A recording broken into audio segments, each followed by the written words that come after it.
a dream I could see you're not far away. Anytime, any place, I can see your face. You're that special one. Lord have mercy, I'm about to bust. And I hope you're looking for someone like me. In my dreams, I can hear you calling me in the night. Everything's so sweet in your eyes. I feel there's so much inside. I wish my fucking foot would go right through your skull.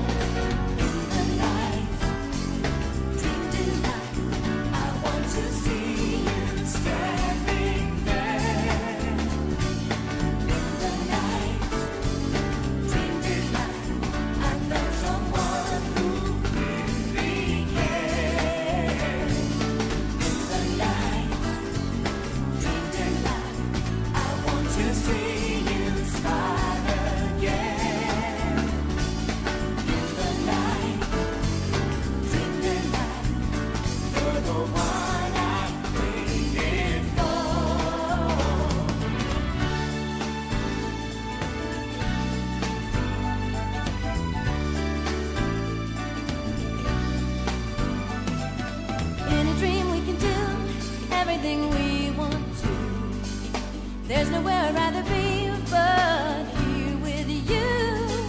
The stars above light the way only for you and I'm so glad I found the one I've been looking for. Keep the dream. Let's go! Yeah! Come through an open door. Just be strong. Just be strong. And you're sure to find.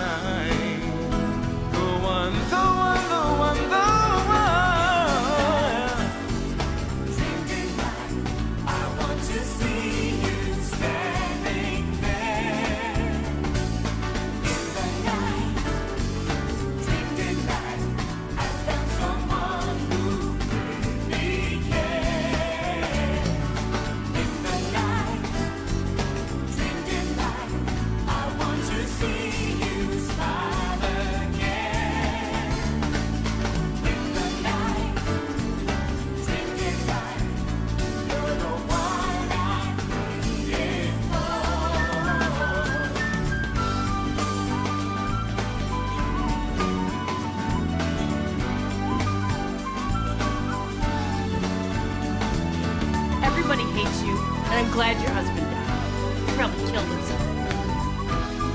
That's a huge bitch!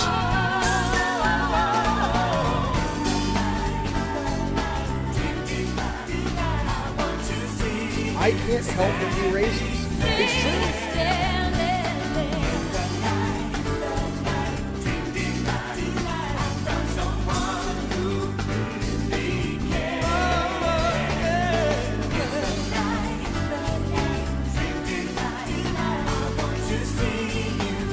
When I vomited into bed, I just leave. I'm not even fucking with you.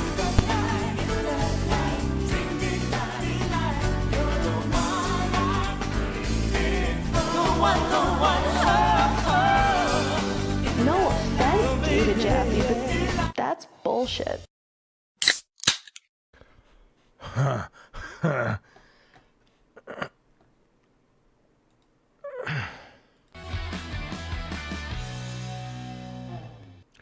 Welcome, so-and-sos. Good to see everybody to Gabbin' Games for the 20th of November 2024. Thank you for joining me for this late afternoon, early evening edition of the show.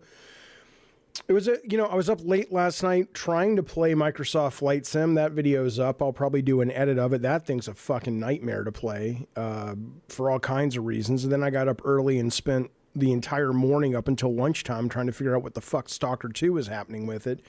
So, it's a little late today, but I apologize. We'll talk about all that stuff. People were asking what that song was. If you don't know, man, there was a Sega Saturn game. Second year it was out, third year it was supposed to be their big game. And I think it was a Yuji Naka game, who's now serving 2 years in prison for, insider trading. But he made this game called Knights. I think it was Yuji Naka. He made this game called Knights, and I was terrified when I heard the title, but I'll tell you why in a second. And it was okay. I mean, all the fanboys were like, it's Yuji Naka or whoever it was, so they had to like come all over it. It was fine. It was fine. But that was great because they did a Christmas download. So if you had the game, I don't remember how you got it, but you could get the game like a level that was all set at Christmas time, and then it was also the soundtrack. And I love the Nights into Dreams soundtrack, the Christmas one. So I listen to it every time around this year as it starts getting cozy and, you know, all that stuff. Okay, he's not in prison. Yuji Naka is not in prison. My sources have just informed me, aka PK99. He's just doing community service. Hello, Stefan. How's it going, buddy? I know you're editing today. Hopefully we will keep you company. But yeah, I love that song and everything, but I'll tell you why it scared me, because I was working on this game before it became the Dark Guns that people know who follow me, which was the shooter, the top-down shooter. Dark Guns was basically Panzer Dragoon meets Die Hard, right? So it was the same kind of game as Panzer in terms of it was a rail shooter, but lots of pathing and all this shit. But it wasn't a dragon. You played this kind of undercover agent that was, you know, in a big 80s style action movie. And I was like, when I heard that Sega was doing something called Knights, I was like, oh man, that sounds, even though all I heard was the title before I went into E3, it sounded like, I'm like, okay, they're doing my game. Because when you're about to, you know, when you're working on a game, you're terrified someone's going to beat you to the punch. But obviously it didn't matter, because my game never came out because I didn't know shit about hiring programmers. And what I should have done back then is hire a producer, but I didn't know shit about anything. And none of us at Sony first party internal knew anything. And so nobody pulled me aside and said, you're not a producer, you're a designer and a director. Why don't you go hire a producer? So I was producing it, and I did the design, and then I hired some programmers, and they're like, we don't know how to make this. Can we make a top-down shooting game? And I'm like, okay. It really sucks. I have a beautiful, we must have paid $150,000 for this design document, and the vast majority of it is this color storyboard by Lee Wilson, the guy who did the visual design and a bunch of the visual design for Twisted Metal, but not the least of which Sweet Tooth, Axel, all that stuff. And it's just this great opening sequence of the game. And it's so many pages that I would need to like upload it. I'd need to scan it, upload it, edit it, and like create something that is watchable. But it was so fucking cool. It was so fucking cool. And I just didn't know enough to know that I didn't know enough, and I hired the wrong team to make that game. There is footage of Dark Guns, the game that we ended up making. In fact, I was talking to Rob the Mod last night. He's like, you have a gold disc, right? I said, yeah. He says, I can probably take that and get it running. It's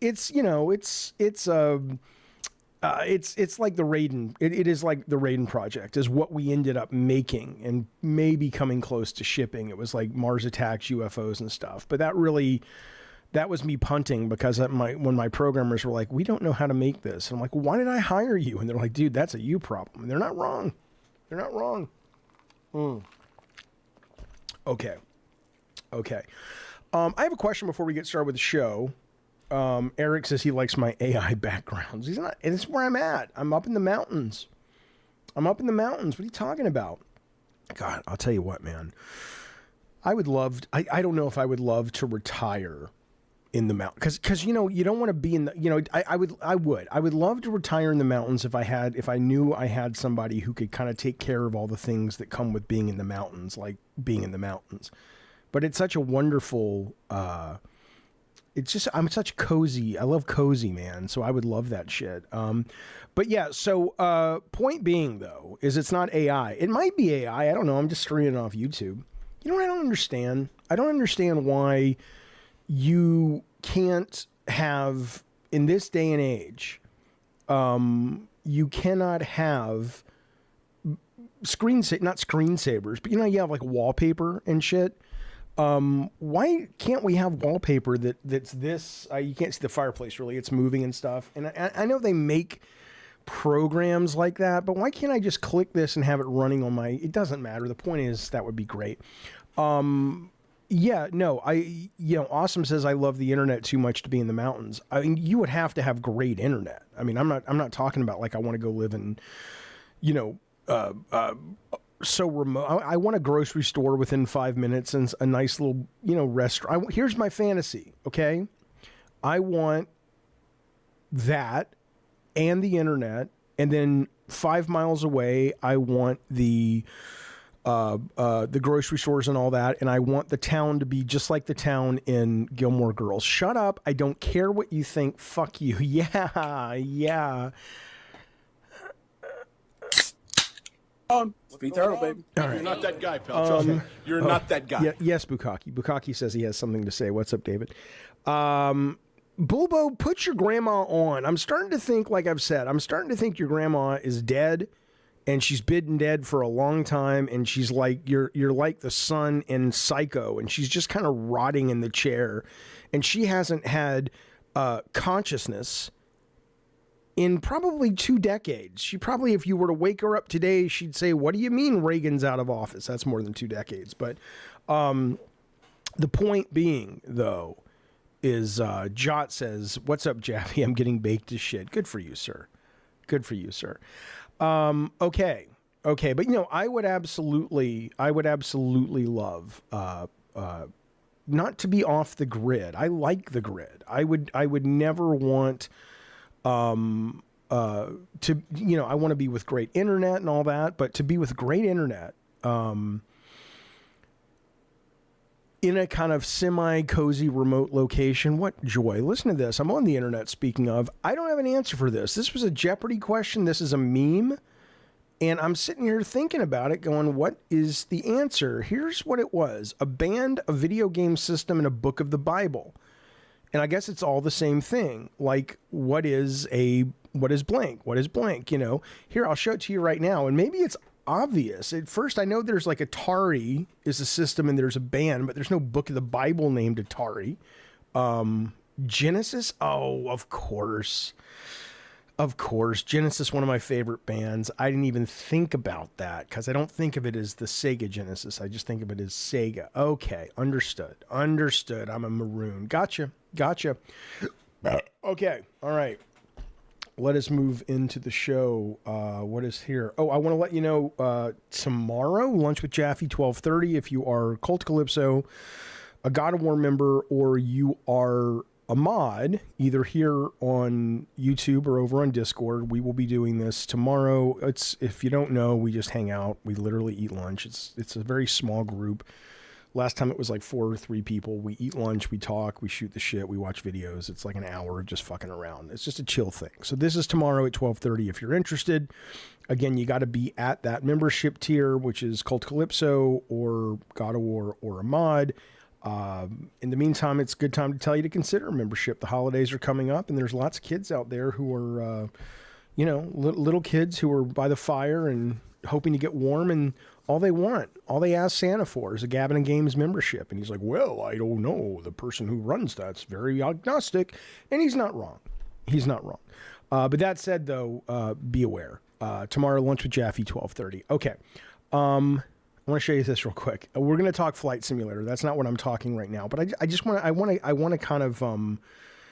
kind of get this sort of, I want to kind of get a sense of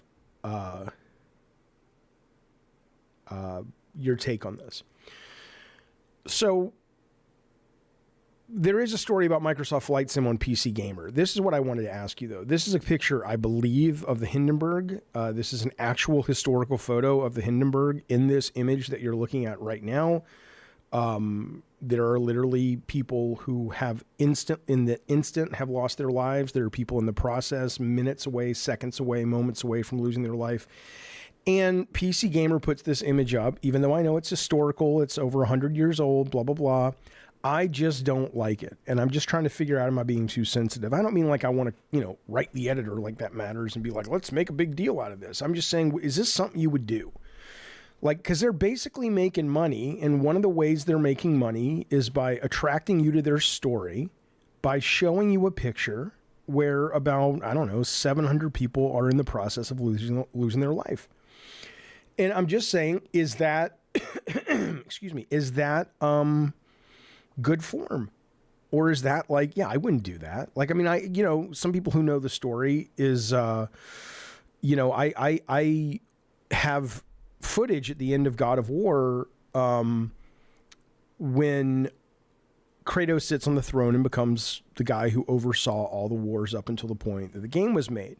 And we had gotten some stock footage from World War II.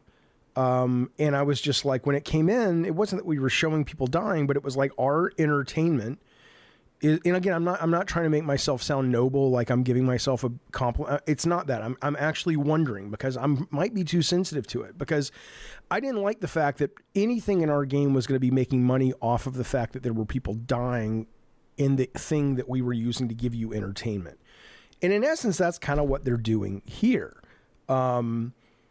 You can joke about it. Lucas says there's a rule for that. After a certain amount of time, you can joke about a tragedy. I think you can joke about a tragedy the moment it's happening. I think if you're on the Hindenburg, I think if you're down below watching the Hindenburg and it's like, well, I guess grandma's not coming for dinner unless she falls through the chimney and lands on the plate or something. I mean, you can do that. I don't have a problem with that. It's tasteless, but nothing wrong with being tasteless sometimes. I'm just saying that when you monetize it, does that feel weird and a little slimy? A little slimy. Sure, I get that. Awesome Tatum says, there could have been so many plane crashes without casualties. They could have used that. I'm not sure I know what you mean. Jaffe blew up a blimp in Twisted Metal. Yeah, but I didn't blow up this blimp, and I didn't use the image of people. Anyway, I'm just asking. I'm not trying to convince you. I really don't know. I just know it struck me as like, oh my God, this is a, it's kind of like, in 20 years, people showing the 9/11 towers coming down and people are like, the stock market crashed today. And it's like, Jesus, man, there's like, 2,000 people in those buildings. Fupy, you're missing the point. This is our culture today. You're immediately going to defense mode. I laugh at 9/11, he says. Why shouldn't you laugh at the Hindenburg? It's not about laughing at the Hindenburg. It's not about laughing at 9/11. I'm saying, can you square it with your own conscience to basically make money off of something like this, or build it into your product that's making you money? That's all. Yeah, laughing, who gives a shit? I don't care what you laugh at. Yeah, people make money off serial killers. RFNY says there is a museum in Vegas, and I really want to go to it. It's Zack Bagans' Haunted Museum, and one of my kids lives out there now in Vegas. She's not too far from it, and I really want to go, but I struggle. Do I want to give these people my money, given that like they're making money off these people's deaths? There's a picture in there that the museum paid the EMT, which is clearly illegal, but whatever, that the EMT, when they rolled up on Chris Farley's body when he was either dead or in the process of dying, took a Polaroid, and you can now get that particular, you can see that at the museum. Like, here's the moment Chris Farley died. And it's like, how are you okay with that? But again, I'm just struggling with it. That's all. Here's my honest view, says Fonzie. It does seem a little icky to make a dime off it, but on the flip side, it means to experience a thing that if it wasn't monetized might be missed. Well, I suppose, but then that would be more of a school problem if people don't know what the Hindenburg is. But sure. I'm not saying we don't love a good creep show, Ty Ant. Ty Ant says Americans love a good creep show. I love good creep show. I love morbid shit. I'm not saying I'm opposed to seeing it. I'm saying I'm opposed to people making money off of it, unless it's his family or something. Okay. All right. Let's move forward with our day. God damn it. I did have a question, though. One more sort of video game morality question, and then we will get moving with actual news. We'll start talking today with the news about Stalker 2. Okay. But before we do that, I want to ask you this. I was thinking about, I'm trying to remember, I don't even know how this came into my brain pan today, but I was thinking about,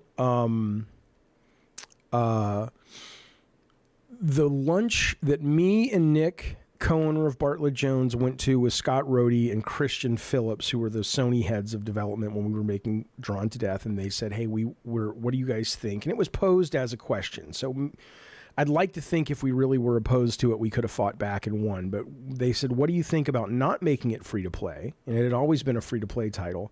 But instead, basically doing the Rocket League thing and giving it, a month for free on PS Plus and then selling it. And we always kind of were like, we all got up from the table and said, that's smart. That's smart. That's going to be great. We should totally do that.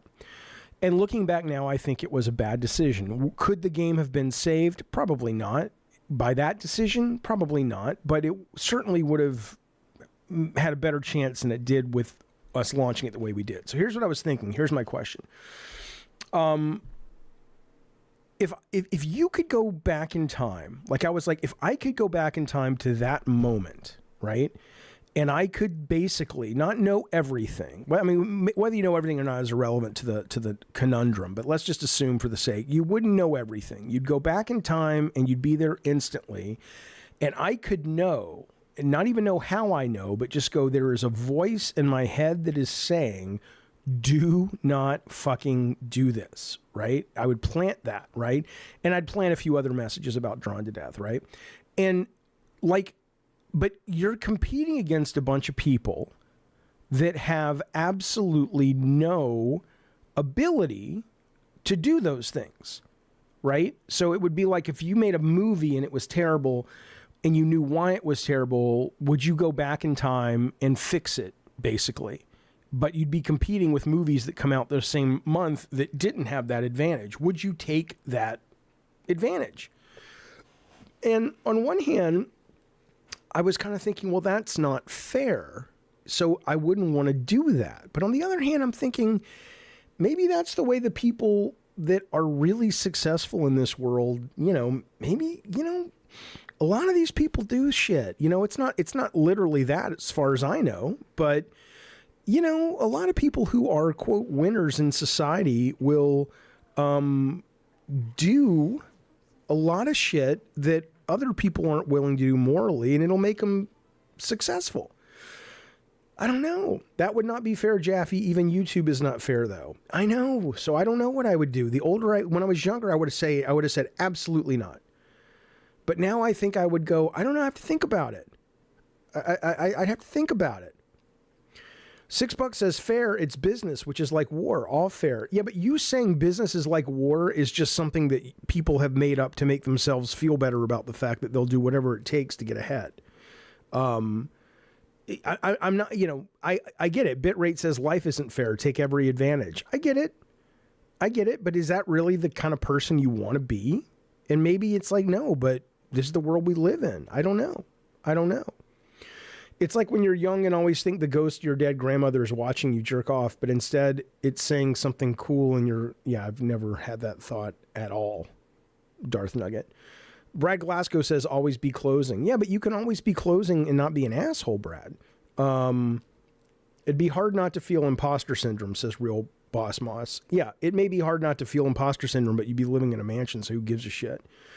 Brett Moore says, I've tried, my conscience just won't allow it. Not talking myself up, I really can't do that to people. I'm kind of the same.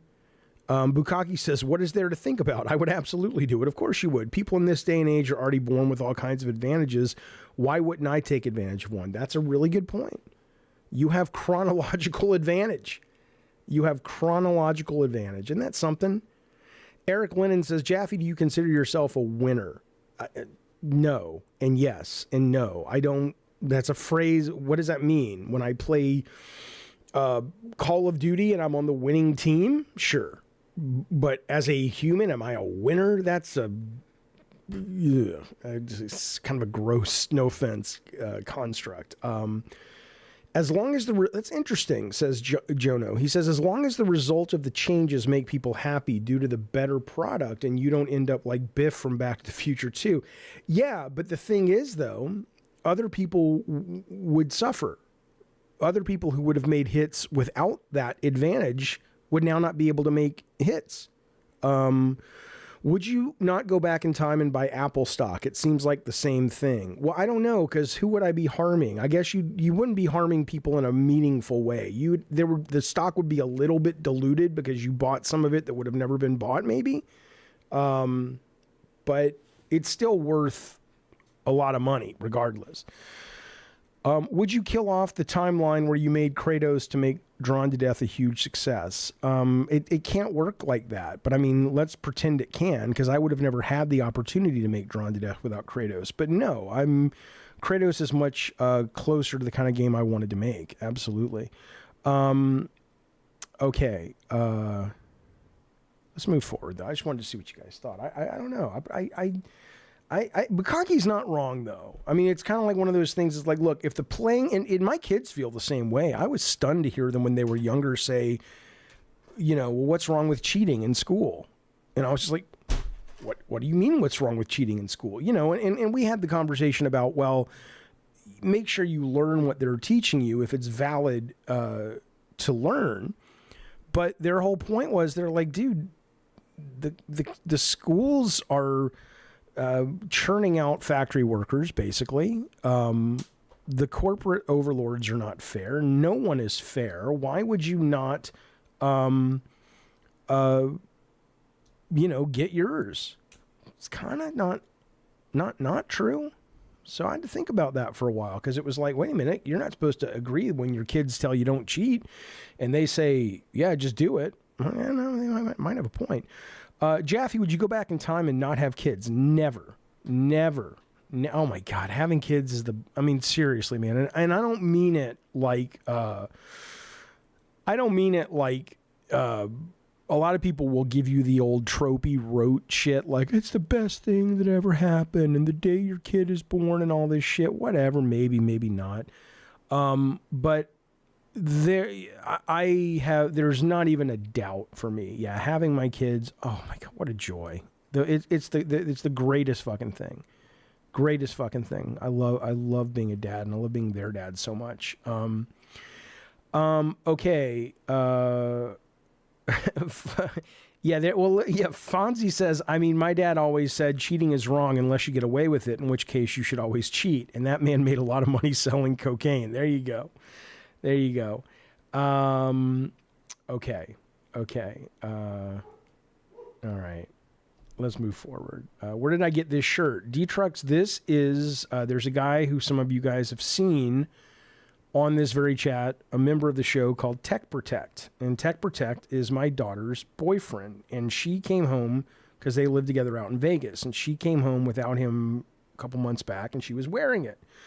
And she left it here just because she just forgot. And now she's never getting it back because I love it. And I want to buy more D&D t-shirts. So there's my answer. Okay. All right, let's move forward, Delightfuls. Let's talk about Stalker 2, though. That's the Microsoft had a 1-2 punch, but it was like Tyson in the final round of the Jake Paul fight. That was the 1-2 punch. They just, I'm telling you something. This show has been built on the bones, not really, but in part of talking about how dumb and poor Matt Booty is at his job, and how dumb and poor Phil Spencer is at the part of his job that needs to be overseeing Microsoft first-party product development, okay? And I just don't understand at this point. I just don't understand at this point. I mean, and I'm not doing a bit, and I'm not trying to be dramatic for the camera. I don't understand. No one is, when I talk to Michael Pachter or any of these business guys or whatever, no one has pulled me aside and said, Jaffe, here's what they're doing. They're trying to basically only make this much in profit because there's this weird tax thing. There's no one has explained the logic regarding why they are allowing people who are so terrible at this. And specifically, I mean their product development. I don't mean Phil Spencer. I'm a fan of what he's done, but I don't think he knows what the fuck is happening in product development.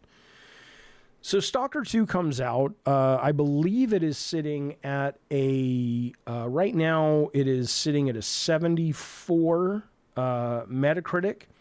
And here's the real tragedy about this. The first thing is the developer GSC Game World says it's committing to smoothing out the game's rough edges following today's release. Now, I couldn't tell you what the rough edges of this game even are. I have played it on local and I have played it on xCloud. It is not yet available to be played on GeForce Now. Hopefully that will be tomorrow, but I don't know because it's Thursday. That's when they drop a lot of their stuff on Thursday. But playing it locally, it is a broken fucking mess. And I have a pretty good computer, but I mean, I literally am walking around and there are parts of a building that almost look like they have, in one of those 3D models where everything explodes apart, like Tony Stark is building something, and all the buildings and shit or a lot of them are like in pieces floating in the sky and shit. And then I play it in the cloud, and all that's okay, but it's really dark. So the cloud on GeForce is great. Microsoft is usually more than good enough, but today not so good. And I don't even know, when you read the great reviews for this game, I don't even know what the game is supposed to be. Like, if you look at this character right here, who I guess is sort of the main, not the main bad guy, but one of the main fodder enemies. I'm walking around the zone, which is the area you're in the game, the big open world, and there's a lot to recommend about this. It's very cool. It's very neat. But this guy, I guess, has some ability where he tunnels under the ground and he's got like a Bugs Bunny dirt effect to let you know where he's going to pop up, right? But I'm like, I literally cannot see him until it's too late. So it's like, when people say the game's hard, you'll die a lot. Is it hard and you'll die a lot because that's how that enemy works and you're not really supposed to see him barely? Or is that a bug because the visual of it is not reading correctly with the alpha and the translucency of that dirt effect or whatever, right? Another part is I come up on this hill and I start getting shot and I die over and over and over. Well, there are bad guys that are shooting me, humans, but I can barely see them. And I'm like, wait, is that a guy? And I turn the gamma all the way up. I turn the brightness all the way up. And I'm just like, and so what I don't know is when you go to these reviews and the reviews talk about, yes, it's really buggy. Yes, it's a problem, blah, blah, blah. But, basically so was Cyberpunk. That's the world we kind of sort of are in at this point. And underneath it is this, a number of these critics have said this could be a Game of the Year contender. But underneath it, but there's a lot of shit on top. So my point is, I don't even know if I'm judging it harshly because I'm encountering bugs, or if it's like, no, that's just how the game is. It's really dark. It's really hard to see. You're supposed to die and go like, what the fuck killed me? Like, that's Stalker. That's what it is. So I don't know, man. I don't know what to think about this. I'm going to try it again one more time, at least tomorrow, before I put it away and wait for a lot of patches. I'm going to try it when it comes to GeForce, but I don't expect a much better experience, right? But yeah, this is out. But here's the point, though. Stalker 2 isn't published by Microsoft, but the company still has been, quote, so supportive to the devs. It would have been much different without them, they say. I'm just like, this is one of their big Christmas games. But again, I'm not, okay, here's the story. If you're like, Jaffe, why do you keep talking about this? I know if you watch the show even tangentially, I know what I think about this, which is I think these heads of production at Microsoft have to go. They're terrible. Not Phil. I think Phil in his position is great. But the people that ride herd over this, which is consistent, it is either Redfall or this or the DLC for Starfield or the server problems with Microsoft Flight Sim. Well, okay, so you guys in the chat are saying Lucas and it's a very niche game. It's an acquired taste. I'm not suggesting, I don't have a problem with the fact that it may not be a game for me, but I do have a problem with the fact that I can't tell why it may not be a game for me. Like, has anybody watching the stream right now, have you guys played it today? And if you guys have played it today, are you like, oh no, like that enemy, he's in the game in the first 10 minutes. It's not like you have to play for too long, but enemies seem to come at you from every direction. You can't see them. It's almost like they're not being drawn until they are really, really close to you. So my question to you is, Awesome Tatum, you're playing it right now. If you go back to this enemy that you see on your screen, this guy, the first time you encounter him after you go and you plant that thing in the ground and you activate it, or maybe right before, and you have to, is this guy on your version of the game that you're playing? Can you see him? Like, I can see him when he's attacking me and he's right in my fucking face. But can you see him? Like, you hear him and you can kind of see the stuff on the ground to indicate that he's moving around, but then he's just suddenly there. So when he's invisible, I don't think he's invisible, because you see, is that the dust? Okay, so it's not that he's underground and he pops up. He's just invisible. Well, what are you supposed to do then? What do you mean he go? Okay, so they go invisible. So what is the tactic for this guy? Robert says, I've tried it on veteran difficulty. It seems like everything on the map is coming straight towards you to kill you, and you can't see shit. Okay, so then when these reviewers are giving it, going, hey, once the bugs are worked out, this could be a game of the year. Is it that is fun and I just need to get good, or it's not a game for me? Or is it that you're not supposed to be able to see them, but you are supposed to see the warping of the air, so you know where to shoot? I don't get it. If it's invisible, you can just shoot it the same moment you see the dust. I don't know. I get it's a hardcore survival game. I entered into it with that in mind. But like, when you come over a hill and you can't even see the enemies, the humans that are shooting at you, it's just super fucking dark. Those guys don't go invisible, but you can't see them either. It's weird, man. So I guess my point is, again, if you want to be Microsoft and you want to put something out and you don't want to fix that it's buggy, or you're like, it's fine, it's fine, or it'll be fine eventually, whatever. I don't know what they're thinking over there. But it's just like, you know what, man, this is a big, important game for Microsoft this Christmas. What are you doing? What the fuck are you guys doing? Fix the shit, not just the bugs, but make it more, inviting. Figure out how to get people hooked on your shit. I understand that they're not publishing it, but they're invested in it for sure. Stillring says this was always Stalker. It's a hardcore immersive sim in which you can take different approaches. I get that.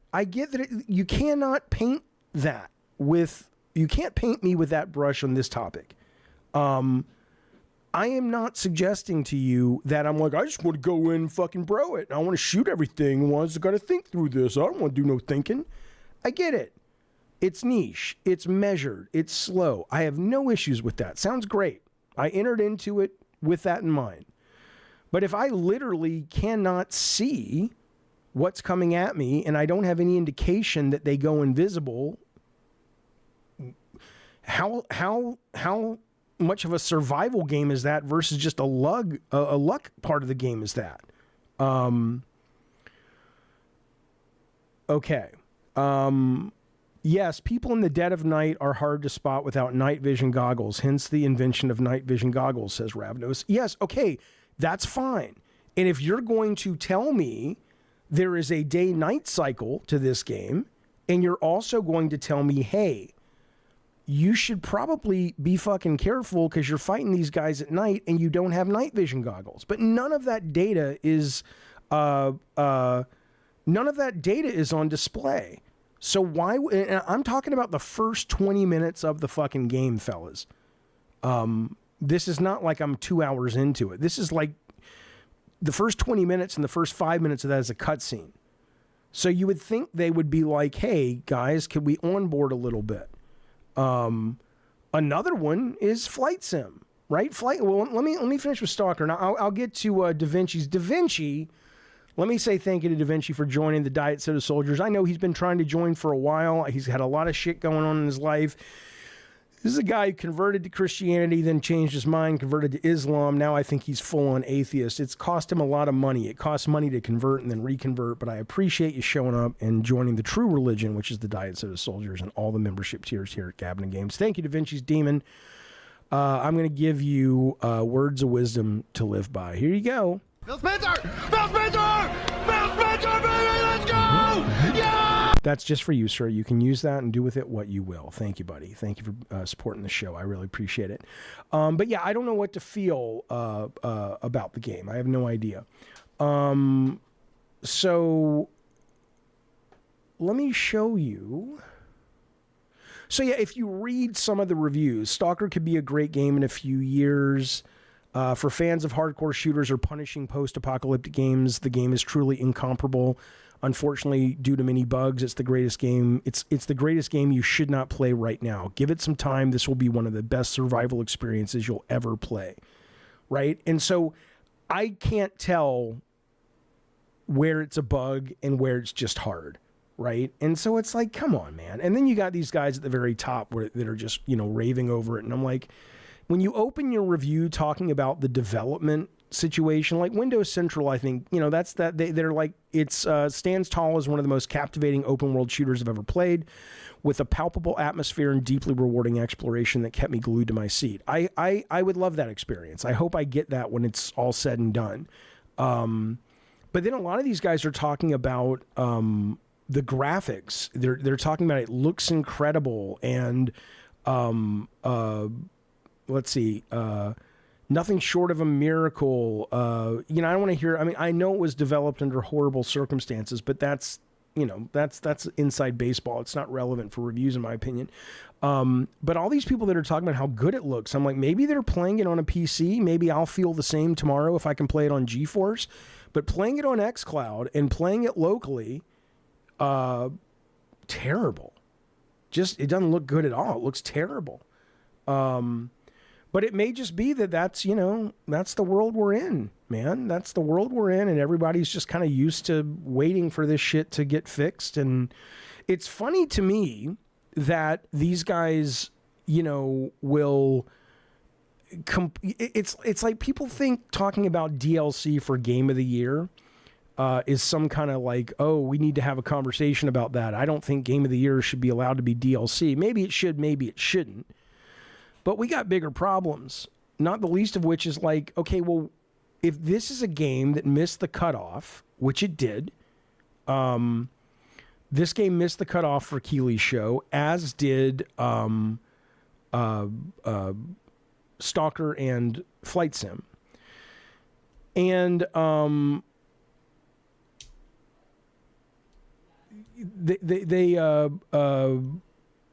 sorry, UT being a free topic. I'm not sure I understand Mutimo.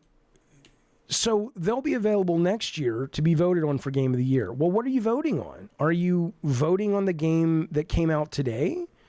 Or are you voting on the game that came out in 6 months with all the patches, right? I mean, what are we really actually saying here, other than it's all just, none of these awards make any fucking sense. But can somebody call to talk or discuss Stalker 2 with me? They can, but I mean, what do you want from? I mean, I there's nothing to tell me about Stalker 2 until a patch comes out and people say now it's ready to be judged. So if what you're telling me is, like I said earlier, if you're saying, oh, you can get night vision goggles or you can wait to fight the enemies in the day, that's awesome. All I would say would be, it is the developer's job, and if they're not catching it, it's Microsoft's job to step in and say, guys, we don't want this to be easier. We're not looking to take away the brutal shooter that you guys want to make. But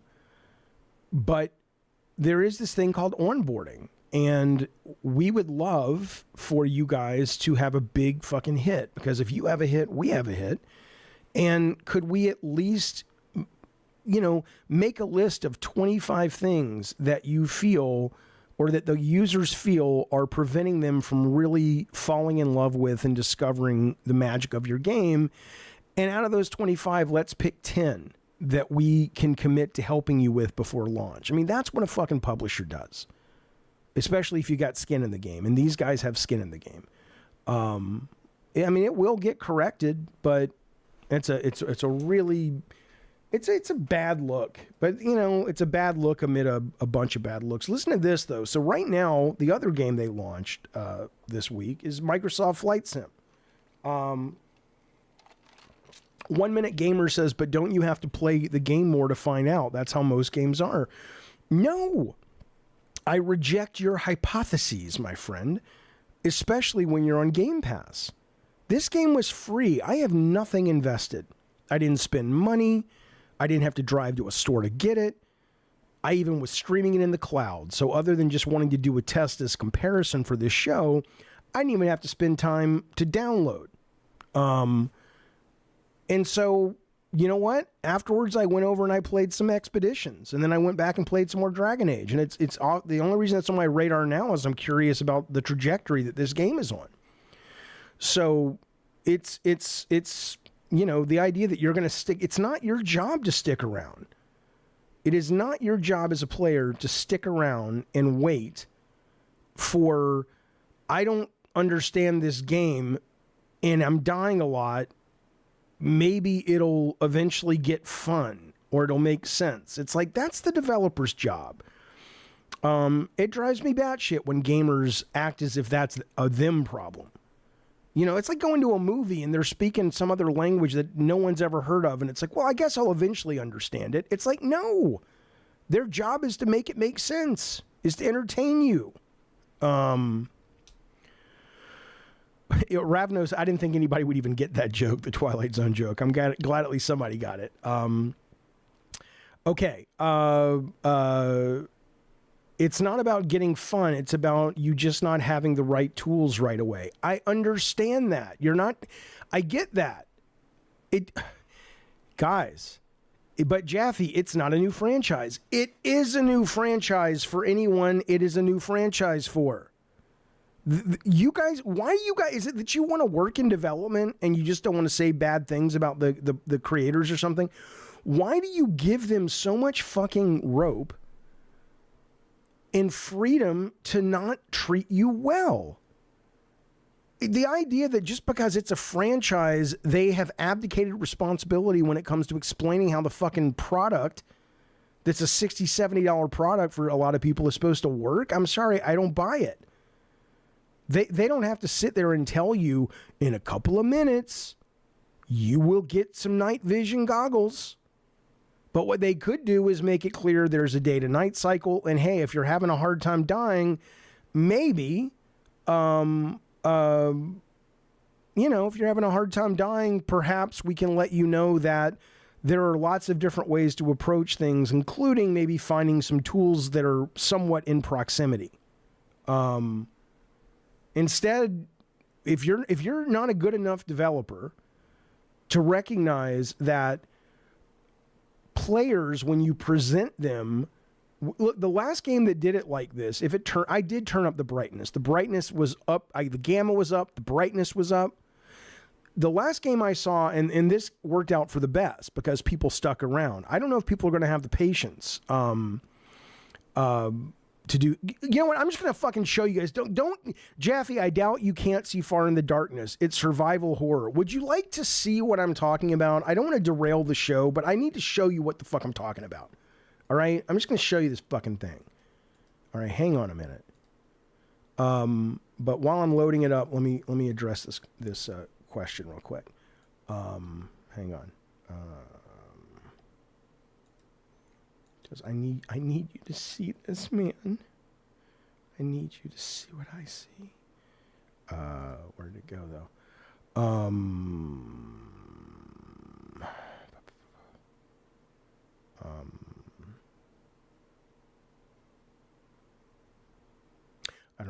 Anyway, let me fucking. But it was the idea of them saying. What I was gonna say is the only game I've seen do this before was GoldenEye, right? GoldenEye, when I played it at E3, I thought it was terrible, because I was like, I played it like I played every other shooter. What you have to understand is at that time we had not really had a shooter like this before.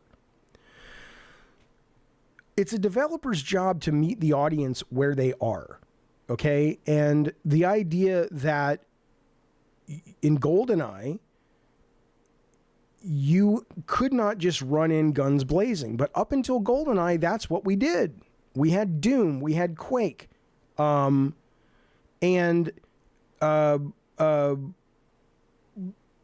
this was a new way of approaching enemies. Well, if you're playing Stalker 2 and the game doesn't cue you in unless you've played these other 3 games, which are pretty cult, and they're not being pushed like Microsoft is pushing this one, then you would think they go, hey, you know what?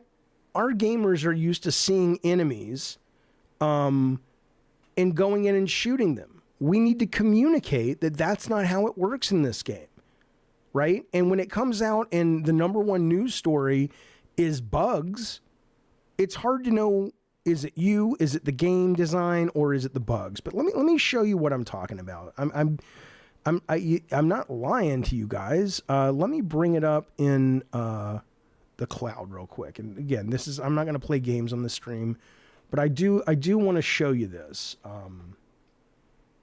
And I may lose the chat for a moment, and if I do, I'll bring it right back. But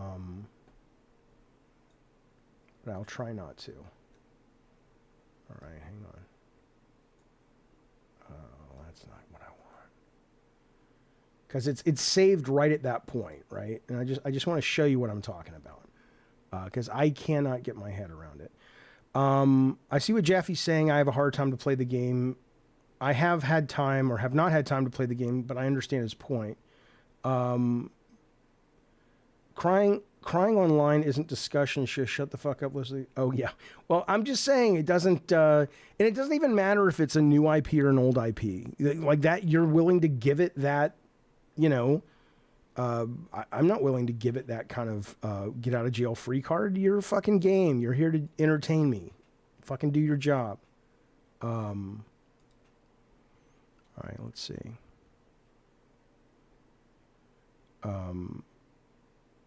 But in the meantime, while we're waiting for this fucking thing, what I will tell you about it, which is interesting to me, is, so Flight Sim comes out, right? Flight Sim comes out, and forget the clusterfuck that is the server issue. Finally, last night, I'm able to get into this game. And, well, you know what? I'm going to wait. Well, it's got to compile shaders. So let me just say this. I cannot do shit in that game. Now, I understand, again, guys, I get it. It's a sim. It's a hardcore sim. People go and they trick out all their systems and shit, and they buy the flight sticks, and they buy, like, big wraparound monitors. I absolutely get the idea. It's not supposed to be a Mario game, okay? But again, and this goes back to my fury at the Microsoft management.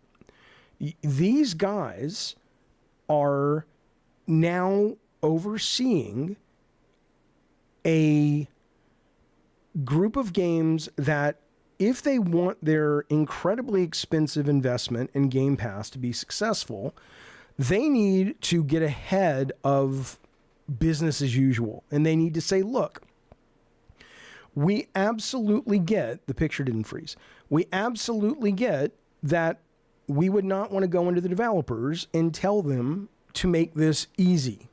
Make it as hard as it ever was. But this is a game, Flight Sim, we'll wait for this game to load if it ever does.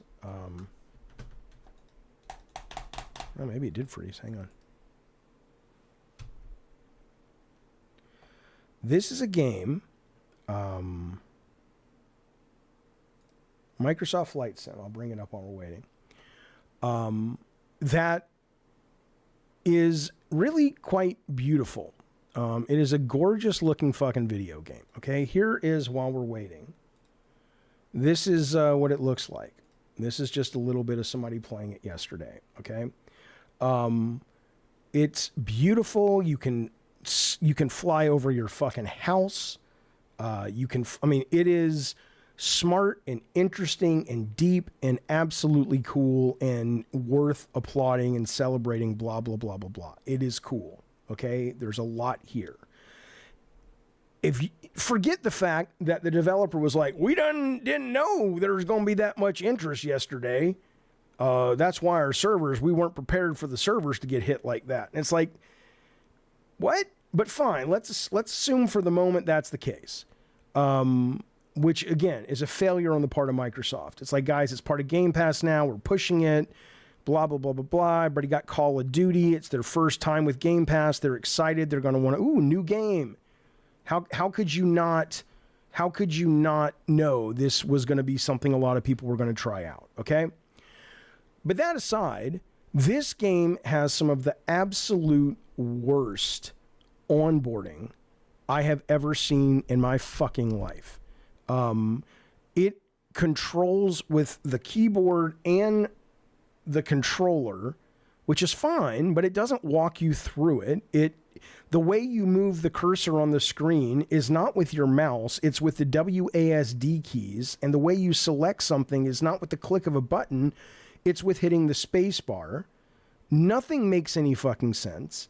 And even if it's like, yeah, Jaffe, because it's a sim, blah, blah, blah, all that's great. All that's great. Yeah, Awesome says you're missing the point. He says it's a goddamn flight sim. Of course it's not going to be easy. That is not the point.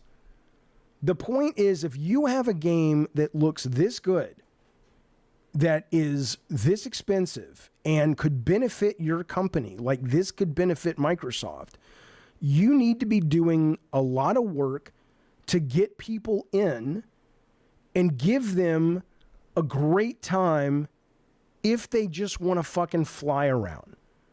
If they want to see the pretty graphics and they go, ooh, fly over my house now. Ooh, that's where I grew up. That's where I went to school. There is no reason not to build a shallow end of the swimming pool for a game like this. Because A, you're going to make people happy and you're going to please your customers. And B, a percentage of them are then going to say, oh, I can do more advanced things. I can do more advanced things. That's the job. Tatum says it's an awesome game that you should bring folks in, but that's what Ace Combat is for. No, it's not. You guys have been Stockholm Syndrome to the moon and back. I'm sorry, but you have. Who the fuck? You think a guy who subscribed to Game Pass for the first time in his life to play Call of Duty knows what the fuck Ace Combat is?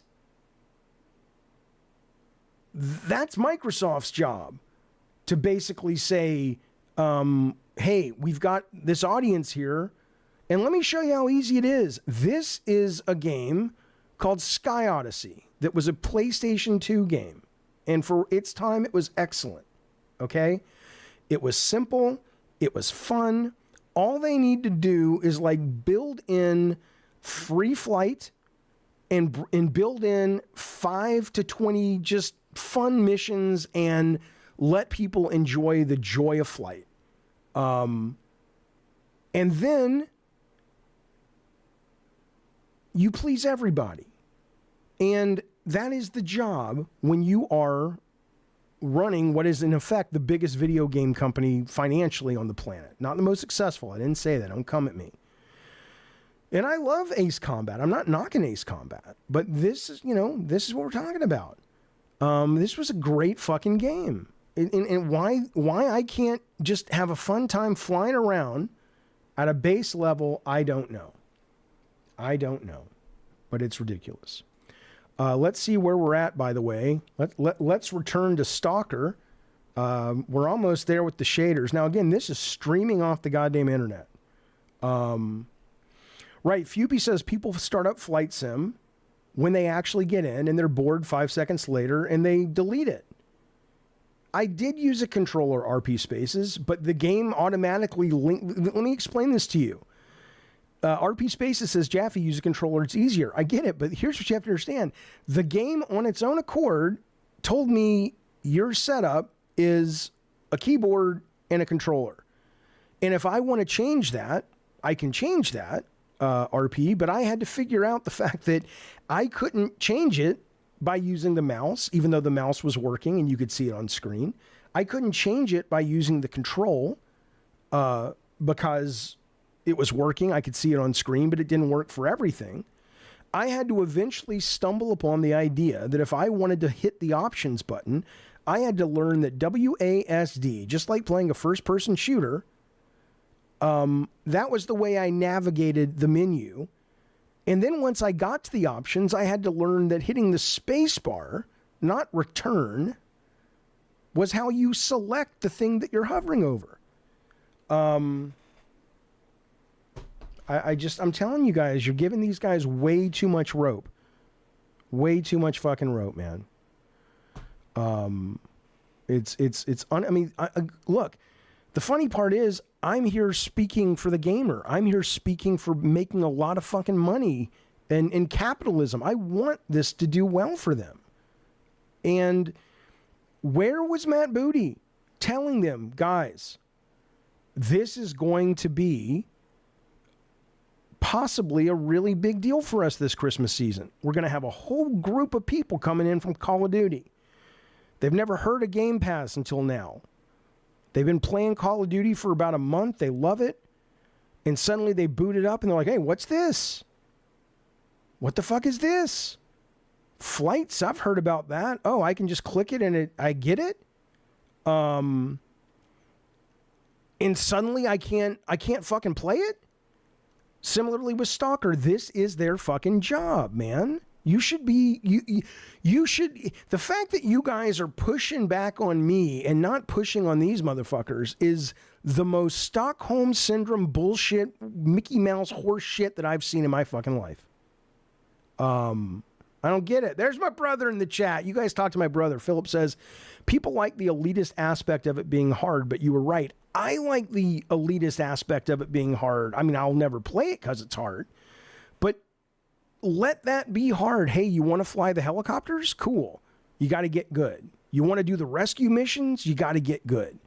You want to fly a jumbo jet across the ocean? You got to get good. But you want to just fall in love with the core basic idea first?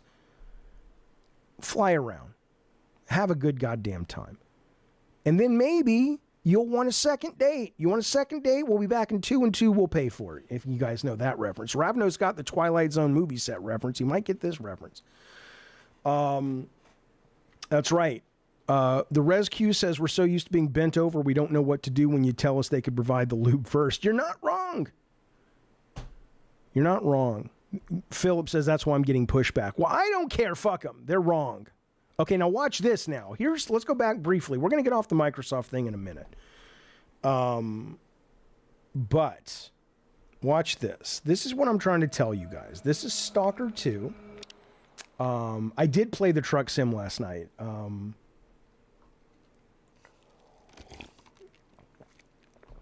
Okay. I play. Okay, we'll go back. I played this last night.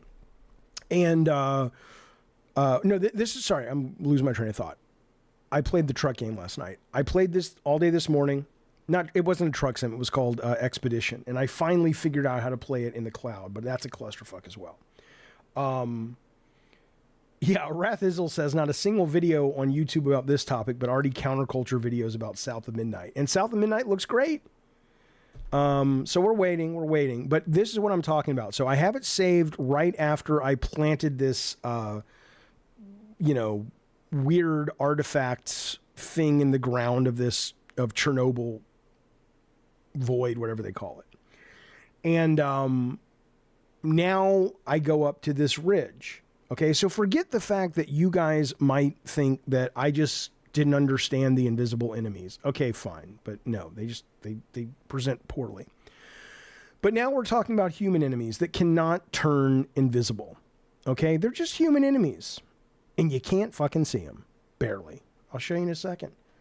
RP says South of Midnight gave you woke vibes. I don't know. I thought it looked great. Yeah, it's still loading. It's still loading.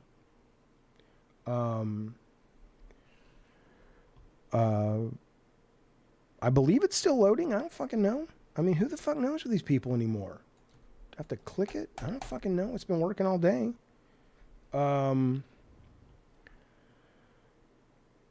It's not local. I'm not playing it locally. This is coming off the cloud. So it's probably just their servers right now. It's their servers have been a nightmare since yesterday. It's not a load issue. I don't think this is a load issue. I think this is they're getting hammered. Hello Movie, they're getting hammered with people playing this and Flight Sim and Call of Duty and I know that a lot of you guys, there was a great article today, even though I know it was Kotaku, you guys don't like Kotaku. My brother says he has a painting in his living room that's just as fun as this game. You can go fuck off. Would you guys tell my brother to buy a console? I told you guys, you don't even need to buy a console. He can just get the goddamn cloud. Another game, you would love this Expedition Mud Runner game, Philip. You'd adore it. Anyway, let's watch this now, or let's play this real quick. I just want to show you, and then we'll get back to the news. All right. Well, he's not ready for. I mean, he has a really beefy Mac, but you know, and he's got great internet, and he's close to a server farm. Okay, so check this out. Hang on, let me.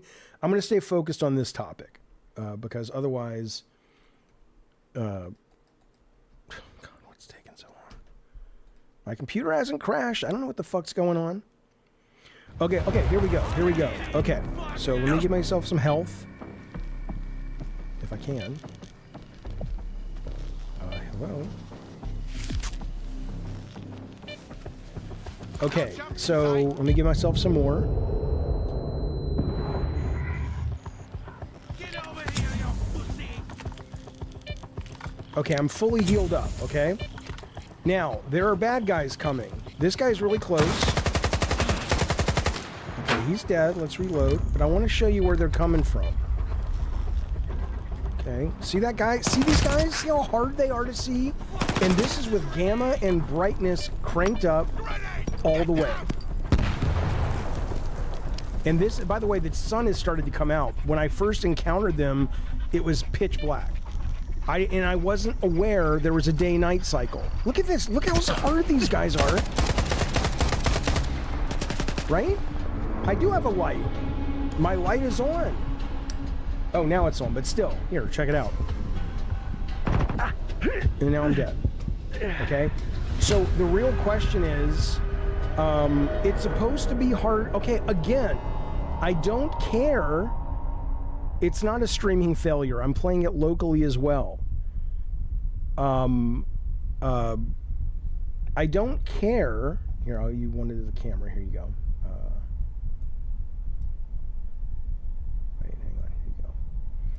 I understand that what you're saying. I understand you're saying, oh, you're supposed to have night vision goggles. Cool, not a problem. Where in the... Yeah, you're getting shot too much. Where in the fuck are they telling me that I can even get night vision goggles? Where in the fuck are they telling me that the game has a day and light cycle, that I need to wait for the sun to come out if it's too dark? Fupy says maybe turn the lights in your room off. Again! What? Why is it my job to change the lighting in my room? Really? Really? Yeah, Philip, Sarah's watching in Vegas. Say hi to your niece. You learn by playing. Really? Come on, Lucas, don't be that guy. You learn by playing. I learn not to play by playing. I don't want to do the work if it's not fun. Maybe you guys saw something I didn't. Oh my God, I'm going to feel like such an idiot. Are you telling me that you can set up your bank account and you guys are getting paid to play this game? Because that's what you sound like. You sound like people that have a boss and they're telling you that it's your job to play this game and you're not getting paid. Is that what's happening? Because maybe I just didn't set up the bank account right. Turn the lights in my room off. Yeah, I'll get right on that. Your beloved Dark Souls doesn't give you guidance either. Absolutely accurate and not accurate.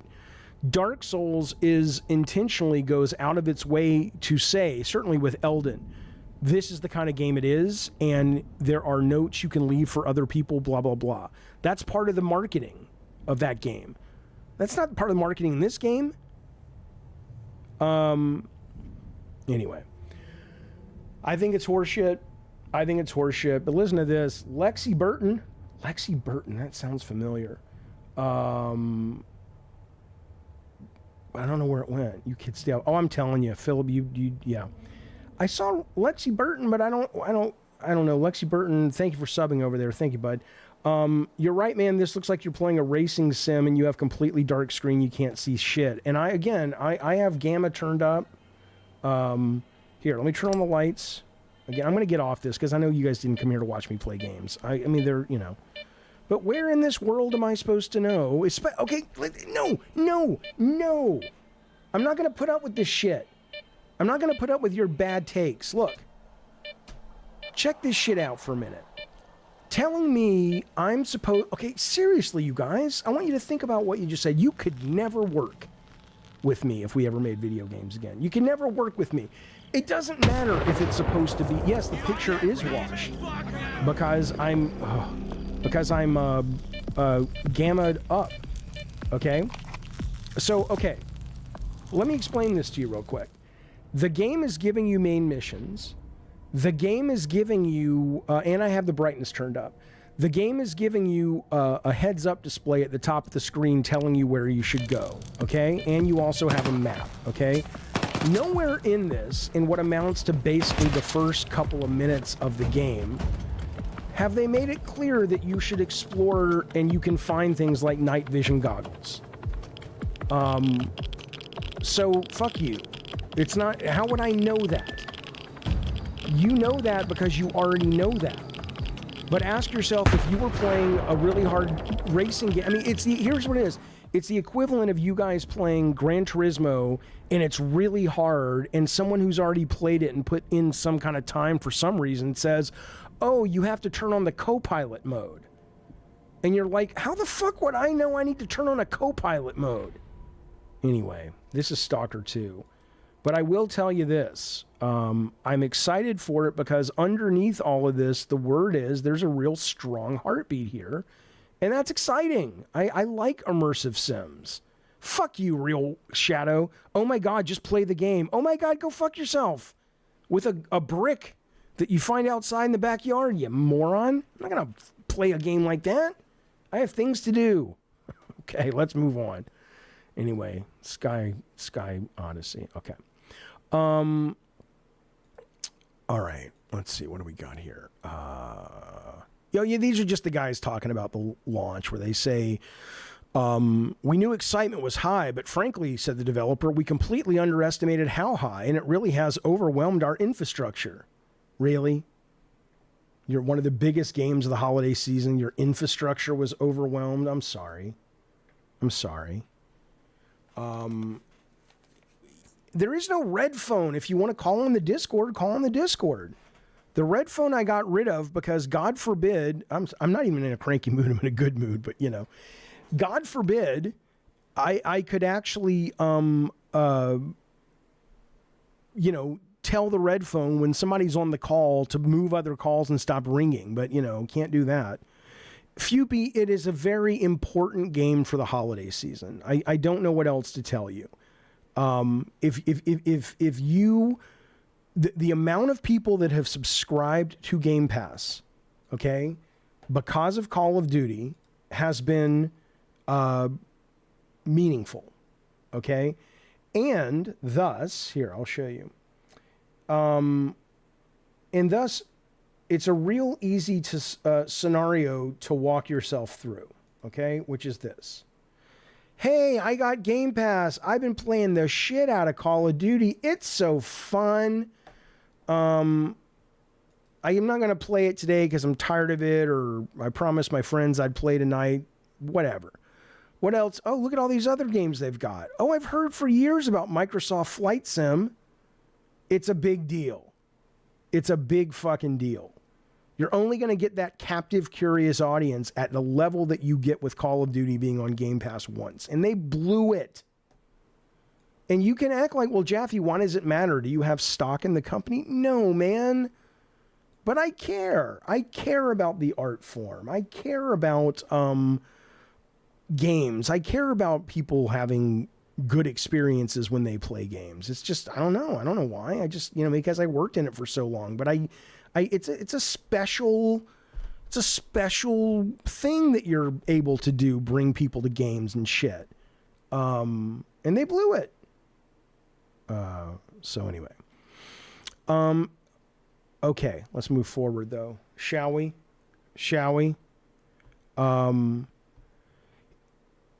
This is what I like. Why Doomer says, he dude. I think you mean the dude who runs a video game show. Why the fuck do you care? Bitch, I don't play this card all that often, but I'll play it today. Do you know who the fuck I am, bitch? A lot of people don't. That's okay. You're a child. I worked with amazing teams to make some of the most joyous entertainment of the early 2000s and late 90s. That's who I am, bitch. Who the fuck are you, you anonymous hiding cunt? Oh, sorry, I meant to give you this one. But it's called passion. Look into it, dick. I know you're being sarcastic. Do you really think I'm being serious? Come on, man. Brandon says, if you thought Stalker 2 wasn't going to launch without bugs, you're a fool. Oh, Brandon called me a fool. What happened? It was Brandon. Tell me. Did he do it again? He did. He called me a fool. He pulled me aside and said, Janet. Actually, I did not make the minigame in God of War. That was Ashley Morgan. So everyone's like, it's sexist. I'm like, take it up with the woman who made it. Zack says, I feel like if Matt Booty were to ever win an award, Jaffe should be the one presenting it. You goddamn right. All right. I'm going to make this a quick call, though, because I do want to move on to other topics. Ravnos, it's Jaffe. What's going on, bud? Hey, you're 100% correct. I don't understand why people are giving you pushback on this.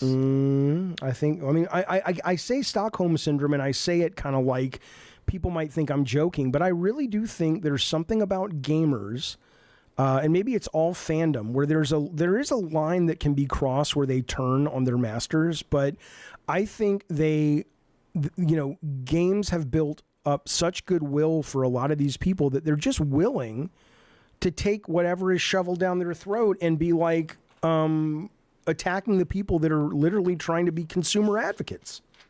Yeah, all I can figure is they're just assuming you're just old and weren't doing it right. But I watched the stream.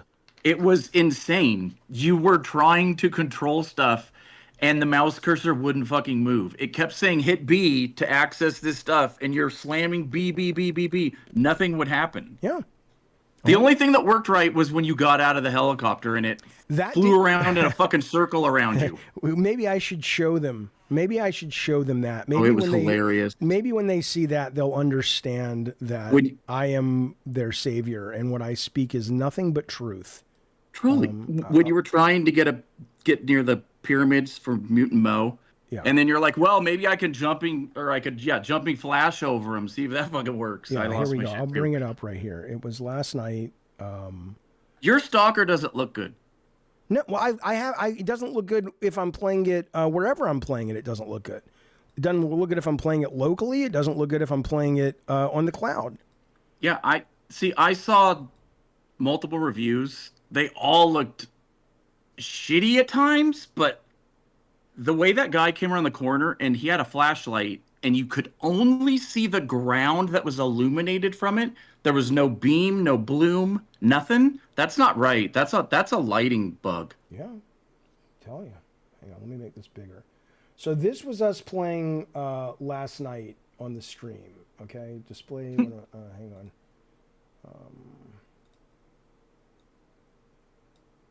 Someone in chat said that other people aren't having issues with that. So yeah, well, fuck them. Here we go.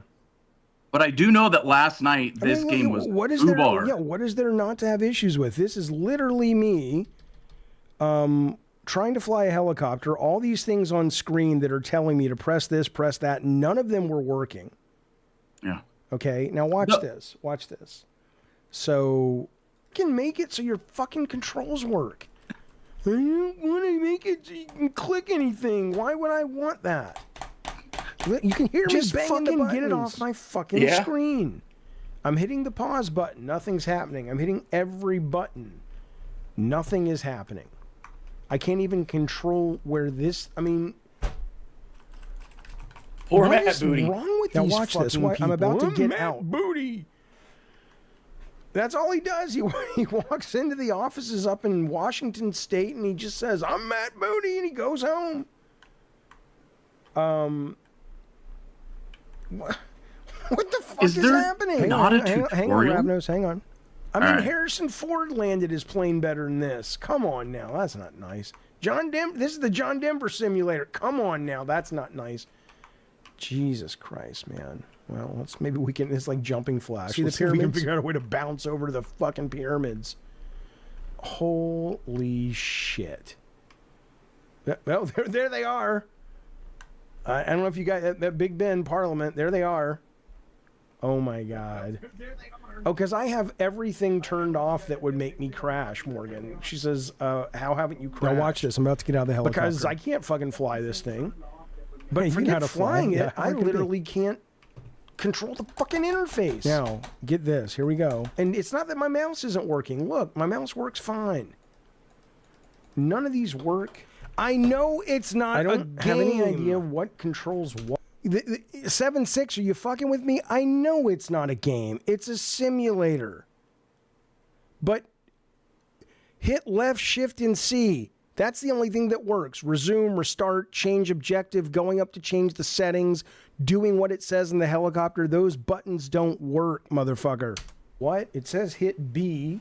Let's try to get access to that menu in the upper right. Well, that ain't doing a goddamn thing. Now watch this. Let's get out of the helicopter. It might be faster to walk. Use the left shift to exit the aircraft. Sure, why not? Fuby says it's not supposed to be fun. It's a simulator. Oh, well, mission accomplished. 10 out of 10. Here, let's go back. Give Matt Booty a Let me raise. get out. There we go. I'm out of the helicopter now. No. I don't even know how to look around. Oh, shit. This is like the Twilight Zone set. Come on, now that's not nice. I mean, that's not nice. Look at this fucking thing. It's doing ballet. I mean, really? Really? You must What have been is thi- I glitched. can't even because look to the left. I don't It's even not reading understand my why when you mouse hit and- B, it didn't do anything. I don't know. My God, this is so stupid. Anyway, so that's the game. Wright says, why do you play at anything less than 60? I'm just playing it. I don't set anything. I went in and I streamed it off the cloud and, you know, there you go. All right, we're gonna move on now. But there are your big hits. Indiana Jones is coming out this Christmas. Ravnos, did you have anything else, buddy? I'm gonna let you go. No. See you, bud. You're good. Like, All right, real quick. Alex, what's going on, bud? Alex. Are you there, God? It's me, Alex. Hey, Jaffe. What's up, buddy?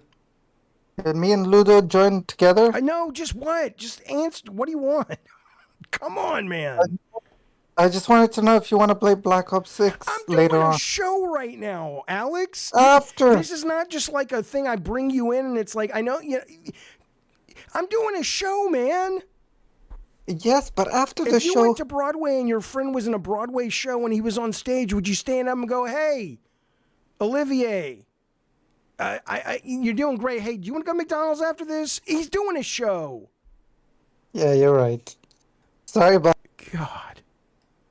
Ludo, what's up, buddy? Ludo.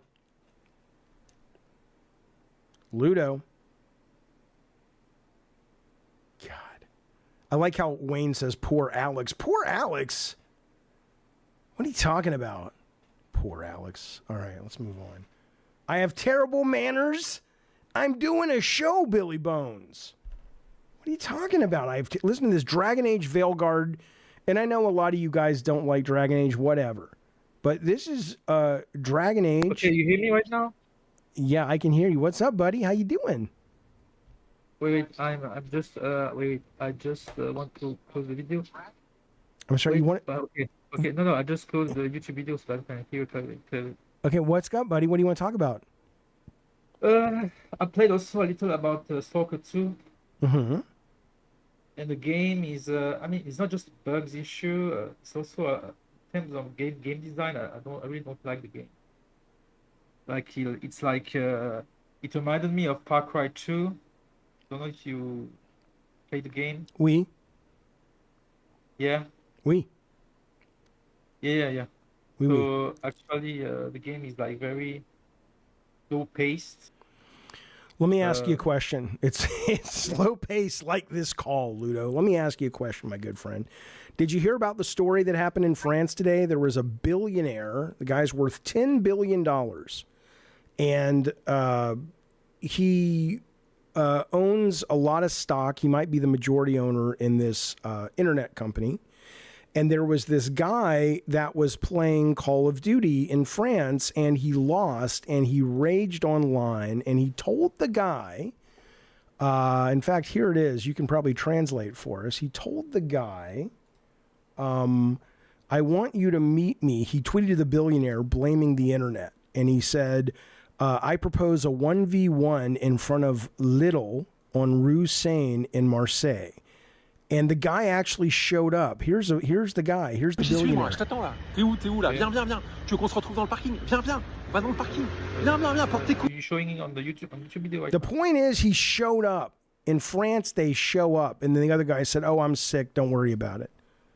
So he walked away. He walked away. And That's my story, Ludo. Ludo, I'll talk to you later, buddy. Thank you for calling in, all right? All right, see you, buddy. Thanks, man. I got one more call before we get to the next news story. This is from somebody named K. I can't see the whole name. Who is this? Just K. Oh, it's Kingo Tanaki. I don't know. What's up, buddy? King.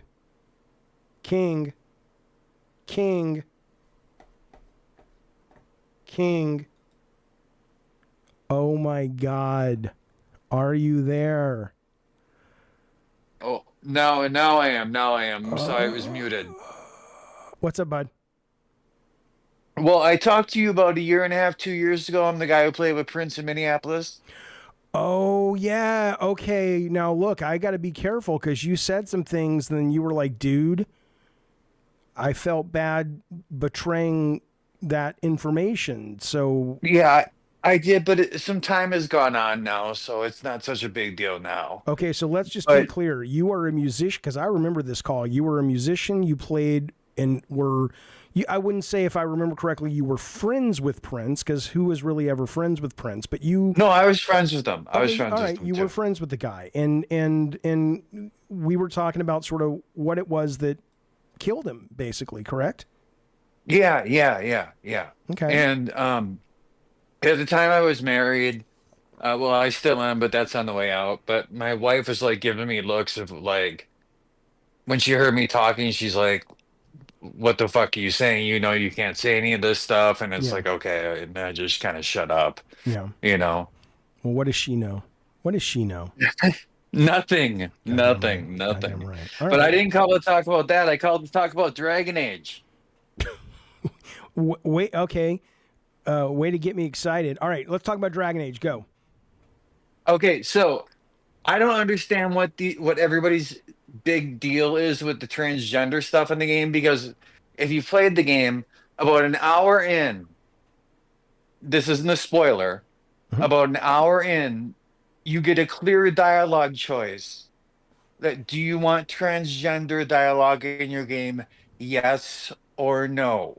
I didn't even understand what that choice was. I thought, was that like asking me if I wanted my character to be transgender? But regardless, it was like, I also got a choice the other night where I was talking to one of the characters who was a dude, and you know how you get the Rook, who's the main character, being like, there's an icon of him being like, I'm going to answer tough, or I'm going to answer funny or affirmative. Yeah. And sometimes you get a heart because you can romance that character, right?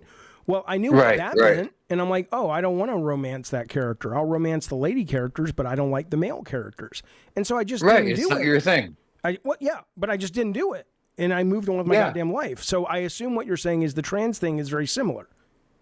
Yeah, and I had this is a minor spoiler, so everybody plug your ears if you don't want to hear it. But I'm about 25 hours in, 26 hours, and a trans dialogue does come up. Okay. With one of the characters in This your is party. the one with the girl doing push-ups and stuff that we've all seen, right? The terribly written scene, super stupid, but no, I don't know. I haven't seen any of that. It's just the character who is like a half dragon, half person. Okay. In your party, and they're a trans person. Yeah, and they and someone in your and someone who's talking to them asks them if if they are comfortable as a woman or would they feel more comfortable identifying as a man. And she's like, well, I don't know, I've never really thought about it. And then there's a dialogue that goes on, but it's not like a ridiculous dialogue or anything, and it's certainly not offensive. I mean, if you don't I think the thing is people have two takes on the game if they don't like it, it seems. And one of them I think is valid, where they say Dragon Age has always been this in terms of it's been more serious, more somber, blah, blah, blah. And now this feels very light and very written for kids. Well, that's why I picked the dialogue I option at the beginning because cool. But I thought about it for about 10 minutes before I made a choice. I get it. But what I'm saying is that people come at me and they act like, we cannot like the game. And I'm like, yeah, you cannot like the game for any reason. But what I'm saying is if you are hating on the game because they marketed something to you and they disappointed you because the game has never been Dawson's Creek, although I don't think it's that bad. It had been, The Equalizer. I don't fucking know. It's just on my brain. I like that series. It had been The Equalizer. Now it's Dawson's Creek. Cool. But it's the ones that are coming after it being super fucking woke, which again, they have a right to not like woke things, but it's like, this game isn't really that. This isn't Dustborn. This is, it's got some characters, but you know what I feel. I'm with you, man. I just think that, I don't know. I don't want to, I got nothing more to add to it, but I hear you and I appreciate you calling. So Prince basically took some pills and what happened? Okay. Now I will tell you. Thank you. Okay. So Prince was addicted to Percocet. Yeah. And his doctor cut him off. The pharmacies cut him off. All of his people that got pills for him couldn't get pills anymore on this particular week. And his I shouldn't say that. Somebody went out and bought pills on the street for him. That were pain relief pills, right? Because he had what was like his hands or something. What was he struggling with? His hips. His hips. His hips. Yeah. Well, you fuck like Prince. Am I right? Am I right, boys? But yeah. Okay. So his hips were bothering him. He took Percocet. Okay. Yep. And he took, as far as I've been told, he took 3 Percocet like he always did. Yeah. And I watched him do this. That's how many he took when he took them. I was the pill guy myself for a while. You watched him take the final pills that killed him? No, absolutely not. But I've seen him take pills multiple times. Gotcha. Okay. But he was doing it because he was in pain and it was pain relief. He wasn't like a junkie or anything. Right. And the pills that got bought on the street for him were cut with fentanyl. And it dropped him. Can you explain that to me? Because I don't know much about the drug scene. Why, if you are a drug dealer, would you put something in your pills that would potentially kill people who you're doing business with? That would be like somebody subscribing to the channel and then I kill them and I can never get money off them anymore. Because fentanyl is really cheap. Well, yeah, but is it like when Roseanne put cornflakes in the hamburger meat to make it bigger? It wasn't that they wanted to kill anybody. They just wanted, fentanyl's cheap. Oh, okay. So fentanyl was supposed to do the same thing. Yeah, because they're both opioids. So if you the thought amongst drug dealers, like I'm a pro here, but the thought amongst drug dealers is, well, if you cut a little in, then you can ease up if you're making your own pills, right? I And you see. can ease up off the Percocet if you drop a little fentanyl in there Yeah. Put a little tussin on and it. you produce the same effect. But if people are taking like 3, 4, Do you it just think that drops you. drug dealer knows he killed Prince? I mean, think about that. Yeah, no, I know for a fact he knows he kills. He He killed knows he Prince. killed Prince. My God, I mean, how do you deal with that? I don't know. I wonder about this because of the whole Matthew Perry thing that's been going on. Mm-hmm. Yeah. Like because the cops talked to me about this when this went down. With Prince, not Matthew Perry. Right. And I said all the information I knew. I said where he got the pills from. I said when he got the pills, like, and I'm not the only one who gave these statements. It's one person. Yeah. Yeah. Everybody in the circle knows who it is, and they never pushed it or prosecuted it. And then when they went after Matthew Perry's people, Yeah, I was like, well, where the fuck were they ketamine, with right? Prince? Yeah. Well, I mean, it's a different drug right now, right? But still, Well, let me ask you this question: how old are you? I'm 48. Okay, so you were around when Raspberry Beret was on the radio, right? Yeah. I was young, but I was around. How Yeah. did any of us believe that anybody would ever hire Prince to work at a Five and Dime? I don't know. He about worked that. as a Oh, Fredericks, you're hired, Fredericks of Hollywood model. What's that? He worked as a Fredericks of Hollywood model doing. I can see that. I can totally see that. But Yeah, he did. He did that. It's like, oh, thank you for coming in. Don't forget your coupon. Come on, Prince. Come on, Prince. Anyway, buddy. Well, I appreciate you sharing. I'd say I'm sorry you're going through divorce, but I'm not. Divorce is healthy. No. This is good. This is good things going on. If you get divorced and it's like, hey, growth. People aren't always meant to be together for the long haul because fuck it.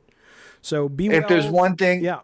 If there's one thing I want to shout out just into the universe is on September 27th, my father passed away. Oh, and I hope he's happy where he is. And I'm not a big faith guy, but I want to be now. Okay. And I hope that he's happy wherever he went to. What was your dad's first name? It wasn't Gary. Bob. Okay, because you know why I asked? Because I was looking up Bob Feldman, which is Corey Feldman's dad. Because you sound like Corey fucking Feldman.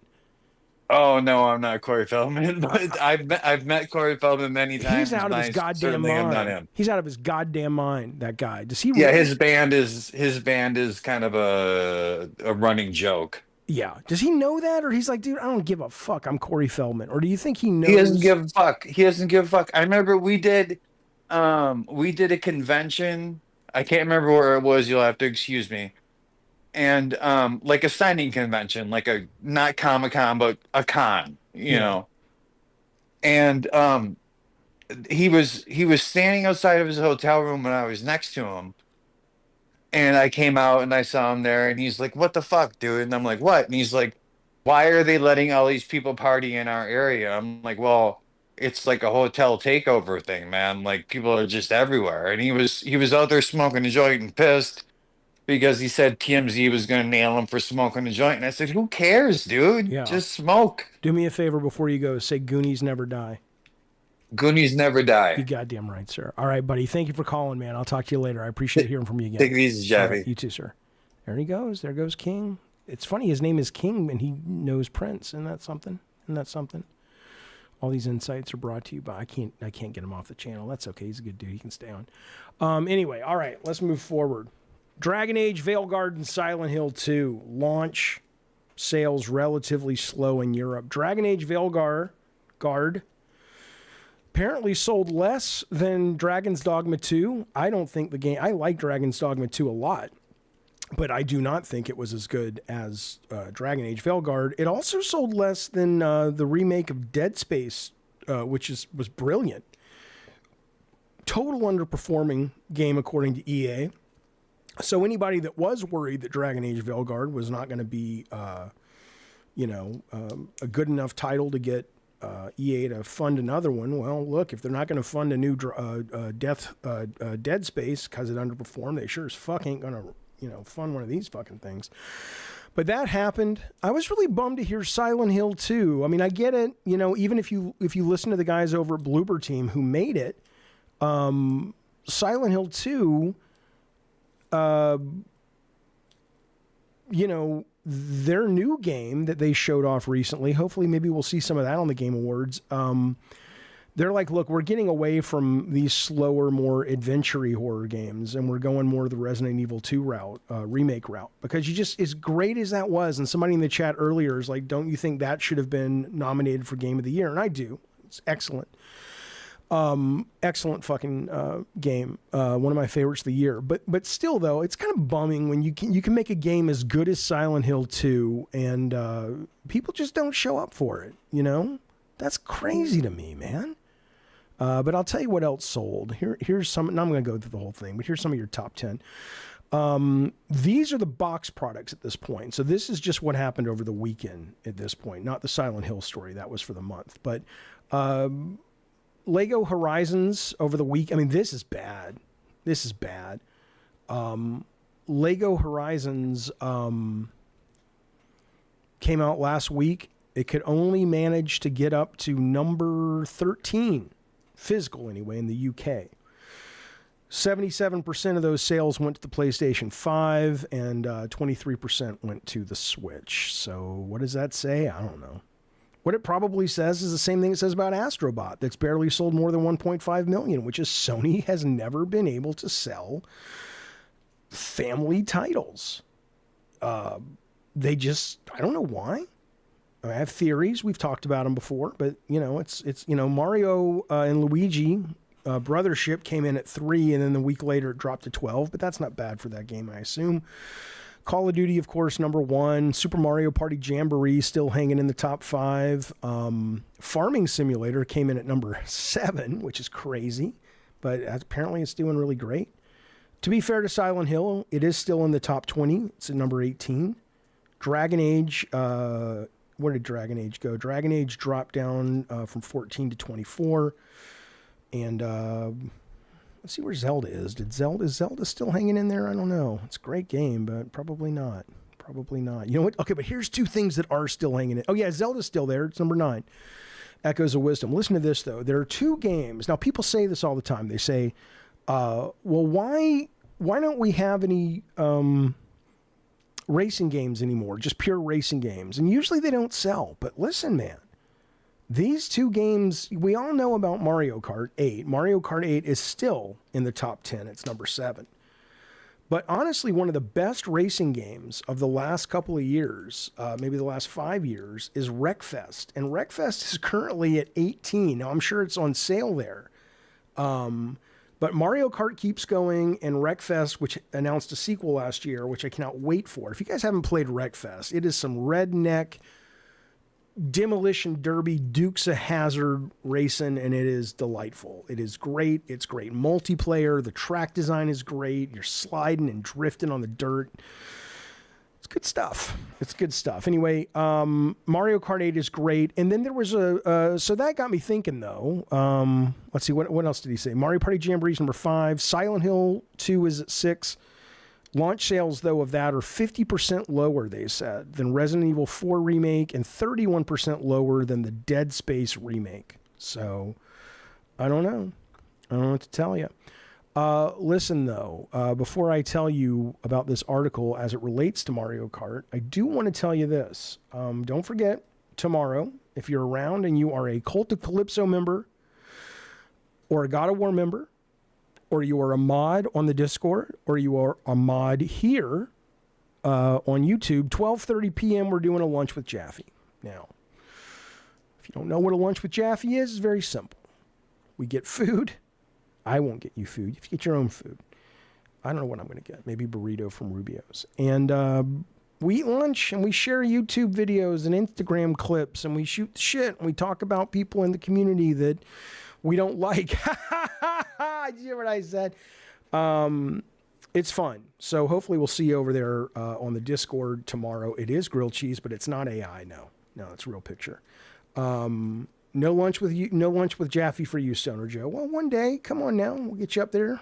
You know. Okay. But that's what's happening tomorrow. Oh, Mr. K is a mod. He'll be there. We haven't seen you around, Mr. K. What's going on? Where you been, bitch? Yeah, I called him a bitch, you guys. I was asserting my dominance. See that? Isn't Silent Hill too weird to compete with Resident Evil, says Starscream? I mean, I don't think it's a surprise that a game that is that slower paced and not action-packed would be less of a big mainstream hit like Resident Evil, but you'd like to think it would do still really good business. But I don't know. I don't know how much it costs to make. So maybe maybe it's done really well for them individually, just not comparatively speaking. Do I like Crash Team Racing? Honestly, I've never really played it. I've seen people play it. I think I saw Colin Moriarty playing it on a stream once, and I was like, okay, this looks way too hard for me to get good at.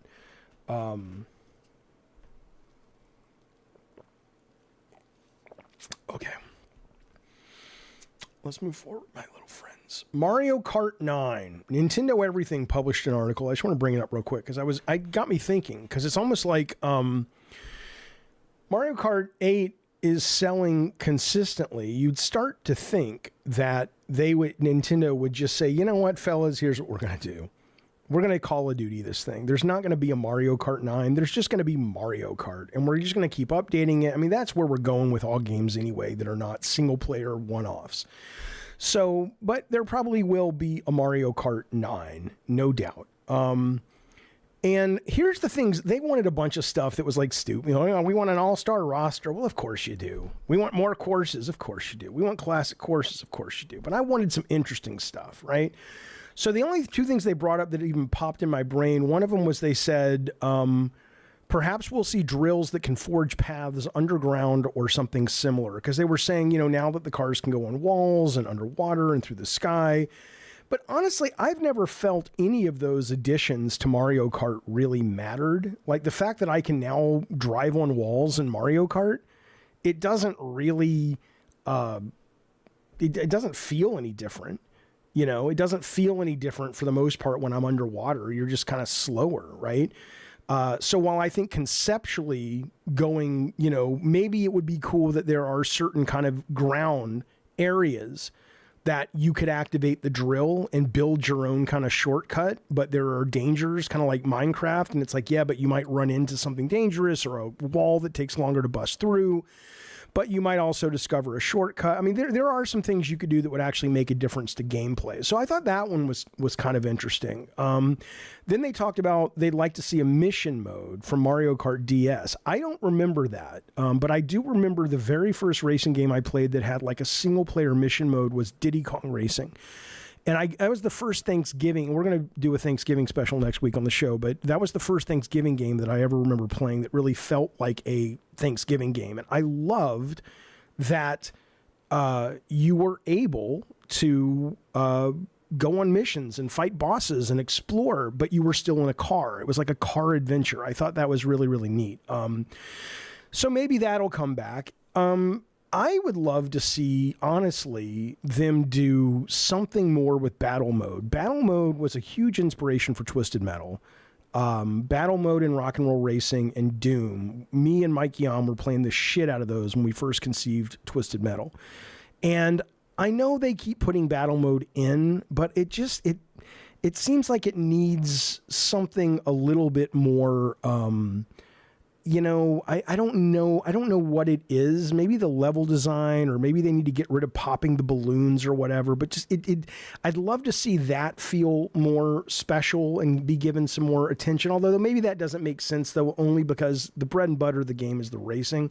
You guys in the chat are talking about Double Dash. I'm trying to remember Double Dash. I mean, I know what it was. You had one car and you had a character from Mario in the front and a character from Mario in the back. And I believe you could switch at any time. And I guess each one of them, depending on who was driving and who was the co-pilot, had, it affected the functionality of the car, the tweaks and things like that. So, it clearly wasn't so beloved that they ever brought it back, but I hear people ask about it all the time. And so I don't really know how nostalgic that is or how much that is a genuine great mechanic that people want.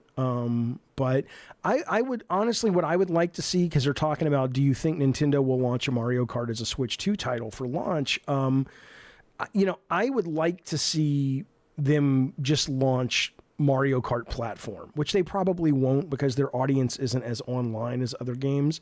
But I would love to just log in and there's no more of this 9, 10, 11. It's just Mario Kart.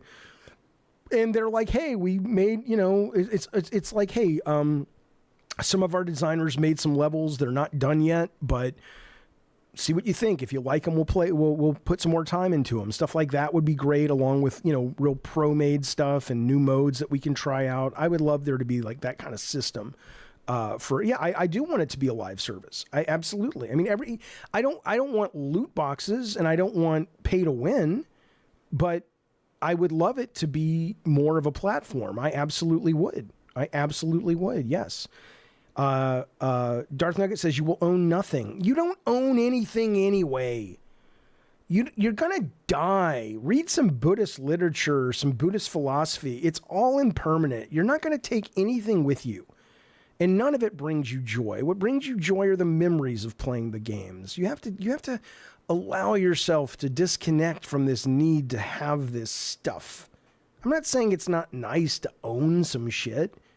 I'm not acting like I'm some kind of, kumbaya motherfucker who doesn't want to buy anything, but it's like, yes, I would rather Nintendo make Mario Kart a platform, which means we get more unique levels, they can try more experimental things. We don't have to wait as long between releases. That, I think, would be better than just going, look, I own the cartridge. Don't start with me, Mike. I'm a very smart fella. Mike says Buddhist is silly, like mythology. First off, it's not Buddhist, it's Buddhism. And second off, this is why I say I'm a smart fella. I didn't say Buddhism. I said Buddhist philosophy. Just like Christian philosophy is quite valuable in a lot of ways. There's a lot of things that are in the New Testament and the Old Testament, which is not Christian, but that are very valuable and useful. But that's why I said philosophy. You understand? You understand, sir? What's the matter with you? I want to say welcome to Bridgeman. Sounds like a character from the new Kojima game. Bridgeman has stepped up and said, Jaffe, listen, man. I've had it with this horse shit. I need to speak, and I need to speak freely, and I will become a Diet Soda soldier. And in that, what you have earned, my friend, is a piece of wisdom that you can only get if we pray to Yahweh. So, Yahweh wants me to tell you this, Bridgeman. The next time anyone in the world gives you shit, it's coming to me. This is what you're supposed to say to them. Everybody hates you, and I'm glad your husband died. He probably killed himself. Exactly. There you go. Thank you, Bridgeman. We sure appreciate it, buddy.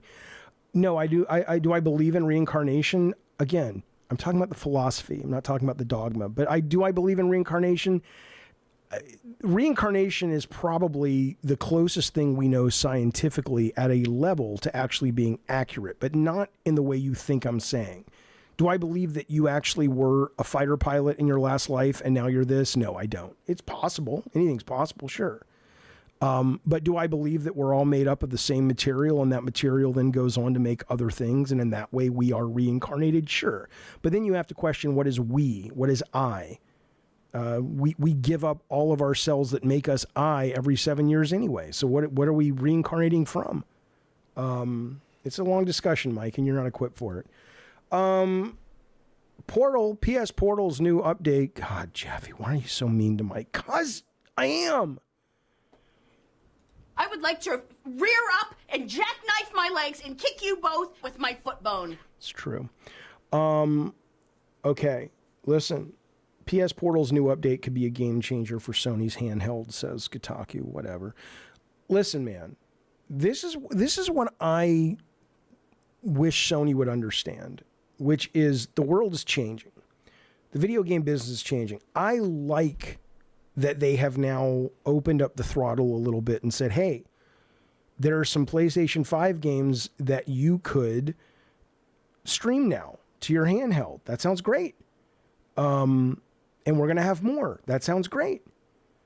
But do you realize that you no longer can go to a PC or your phone and stream your PlayStation Now or PS Plus, whatever it was, games to your PC anymore?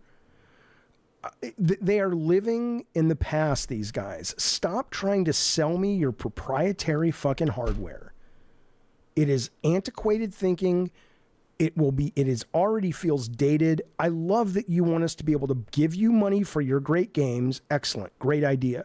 I love that you want us to give you money to subscribe to your services that allow us to play in the cloud. Excellent. Love it. Great idea. But not only do you have to buy their piece of hardware in order to stream your games that you own or the license that you own, you have to have that piece of hardware, but you can't stream anything else. You can't stream Netflix. You can't stream Game Pass. You can't. There's nothing else you can do. This is the same bullshit Sony that's like, Betamax. We want in on that. Or when remember they put out that weird fucking musical music format after CDs. And it was just like, what the fuck, man? Just stop. The only people who disrupt an industry like that are the ones that come up with something that is compelling. You guys just having hardware that other people have isn't any more or less. It's if this hardware was so special that everybody's got to have one like an iPhone, then of course, then you can kind of place those kinds of bets. But come on, man. Yeah, UMD movies, mini discs, Betamax. I'm not saying don't compete. Sometimes you compete and you lose, like with Betamax. But in this case, it's like, Sony, come on, man. What are you doing? Just let people enjoy what they love about you. Let them play Astrobot on their phone. Let them play it on their fucking PC. Well, they won't buy a PlayStation. Yeah, all that shit's going away anyway. And they know it. They fucking know it. I was going to get some of this Q&A, but I'm not going to anymore. I'll do it tomorrow. Tomorrow's show, fellas. All right. Well, here's what we're going to do as we wrap up the show for the night. We're heading into 6:30. Any Q&A, any questions you guys have, I'll answer if I can get to them on time. But that's all the topics I have for today. But I will be back, of course, tomorrow with another Gabbin' and Games. And don't forget, tomorrow, 12:30, Cult of Calypso, God of War, and above, we are doing in mods, we're doing Lunch with Jaffe. And then we are going to be doing a pot and popcorn soon. I don't know if it's going to be this weekend or not, and it won't be the next weekend for sure because that's Thanksgiving, but we will be doing a Thanksgiving special. So it's a good time to be a member, a subscriber, follow, notify, all that horse shit. Follow me here, follow me on Patreon, follow me on Twitter, Blue Sky, all that stuff. Warped Eye says, I love my Portal. I get it. A lot of people love the Portal. I'm not knocking the Portal as a piece of hardware. I get it. I hear it's really, really good. I'm just saying that I'm knocking it as a walled garden that is, quickly becoming a less and less relevant thing, basically, is what I'm knocking it, Yeah.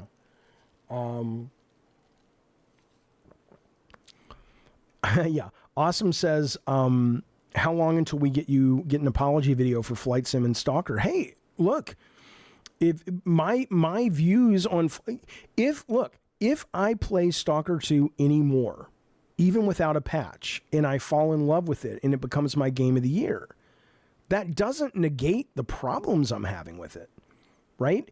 If I play it, it's because people told me you can find night vision goggles. Oh, there's a day and night cycle in the game. So any enemies that you're having a hard time seeing, go off, find a safe place like in Minecraft, post up with a machine gun aimed at the door, and wait for the sun to rise. I'm down with that. But that doesn't negate the fact that that game did a piss poor job communicating that, and I had to come to a fucking stream that I run in order to learn that information. So I won't apologize, but I might say it's still one of my favorite games. But I'm not saying it will be, but it might. Yeah, Mutemo's still waiting for it to load. Yeah, no, I know. It's bullshit. It's absolute bullshit unless you're waiting for your food. But Anyway, all right, Awesome Tatum. Good to see you, buddy. Everybody, thank you for hanging out with me. Members, thank you. New members, thank you. Anthony, how do you join the cult? It's easy, buddy. You basically go down to where you got this membership because you're a Diet Soda Soldier, and you'll see a button somewhere, depending on it's on your phone or on your computer, that says upgrade, and then you'll have some other choices. But I will warn you, if you want to be a Cult Calypso, the goddamn YouTube won't let me make any changes to any of that shit. That's why I have a big thing saying do not become a God of War unless what you're doing it for is support or a shout out. Because all the other stuff I don't do anymore. So the biggest thing you get with Cult Calypso right now is you get the lunches with Jaffe, which we do once or twice a month, and or Pot and Popcorn, which we used to do a lot more. Now I'm starting to bring it back because people say they want it. And we do 2 movies, and the first movie or the second movie is exclusive to Cult and above. So if that, floats your boat, I'd love that support. Thank you, pal. Okay. Only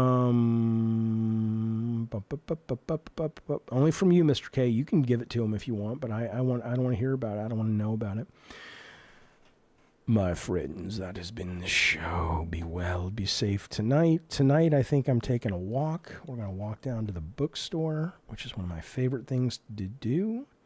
And maybe I'll stream games tonight, or maybe I'll watch the new Abbott Elementary with the family. And we do need to lock down our memberships. We are fighting, the Gabbin' Games team is fighting the Last Stand Media team, 6 versus 6 with a charity group of rounds for Call of Duty Black Ops 6. It will be on the 20th of December. Right now, it's me and Rob the Mod, possibly P Turtle on our team, Collider, who is actually a military dude,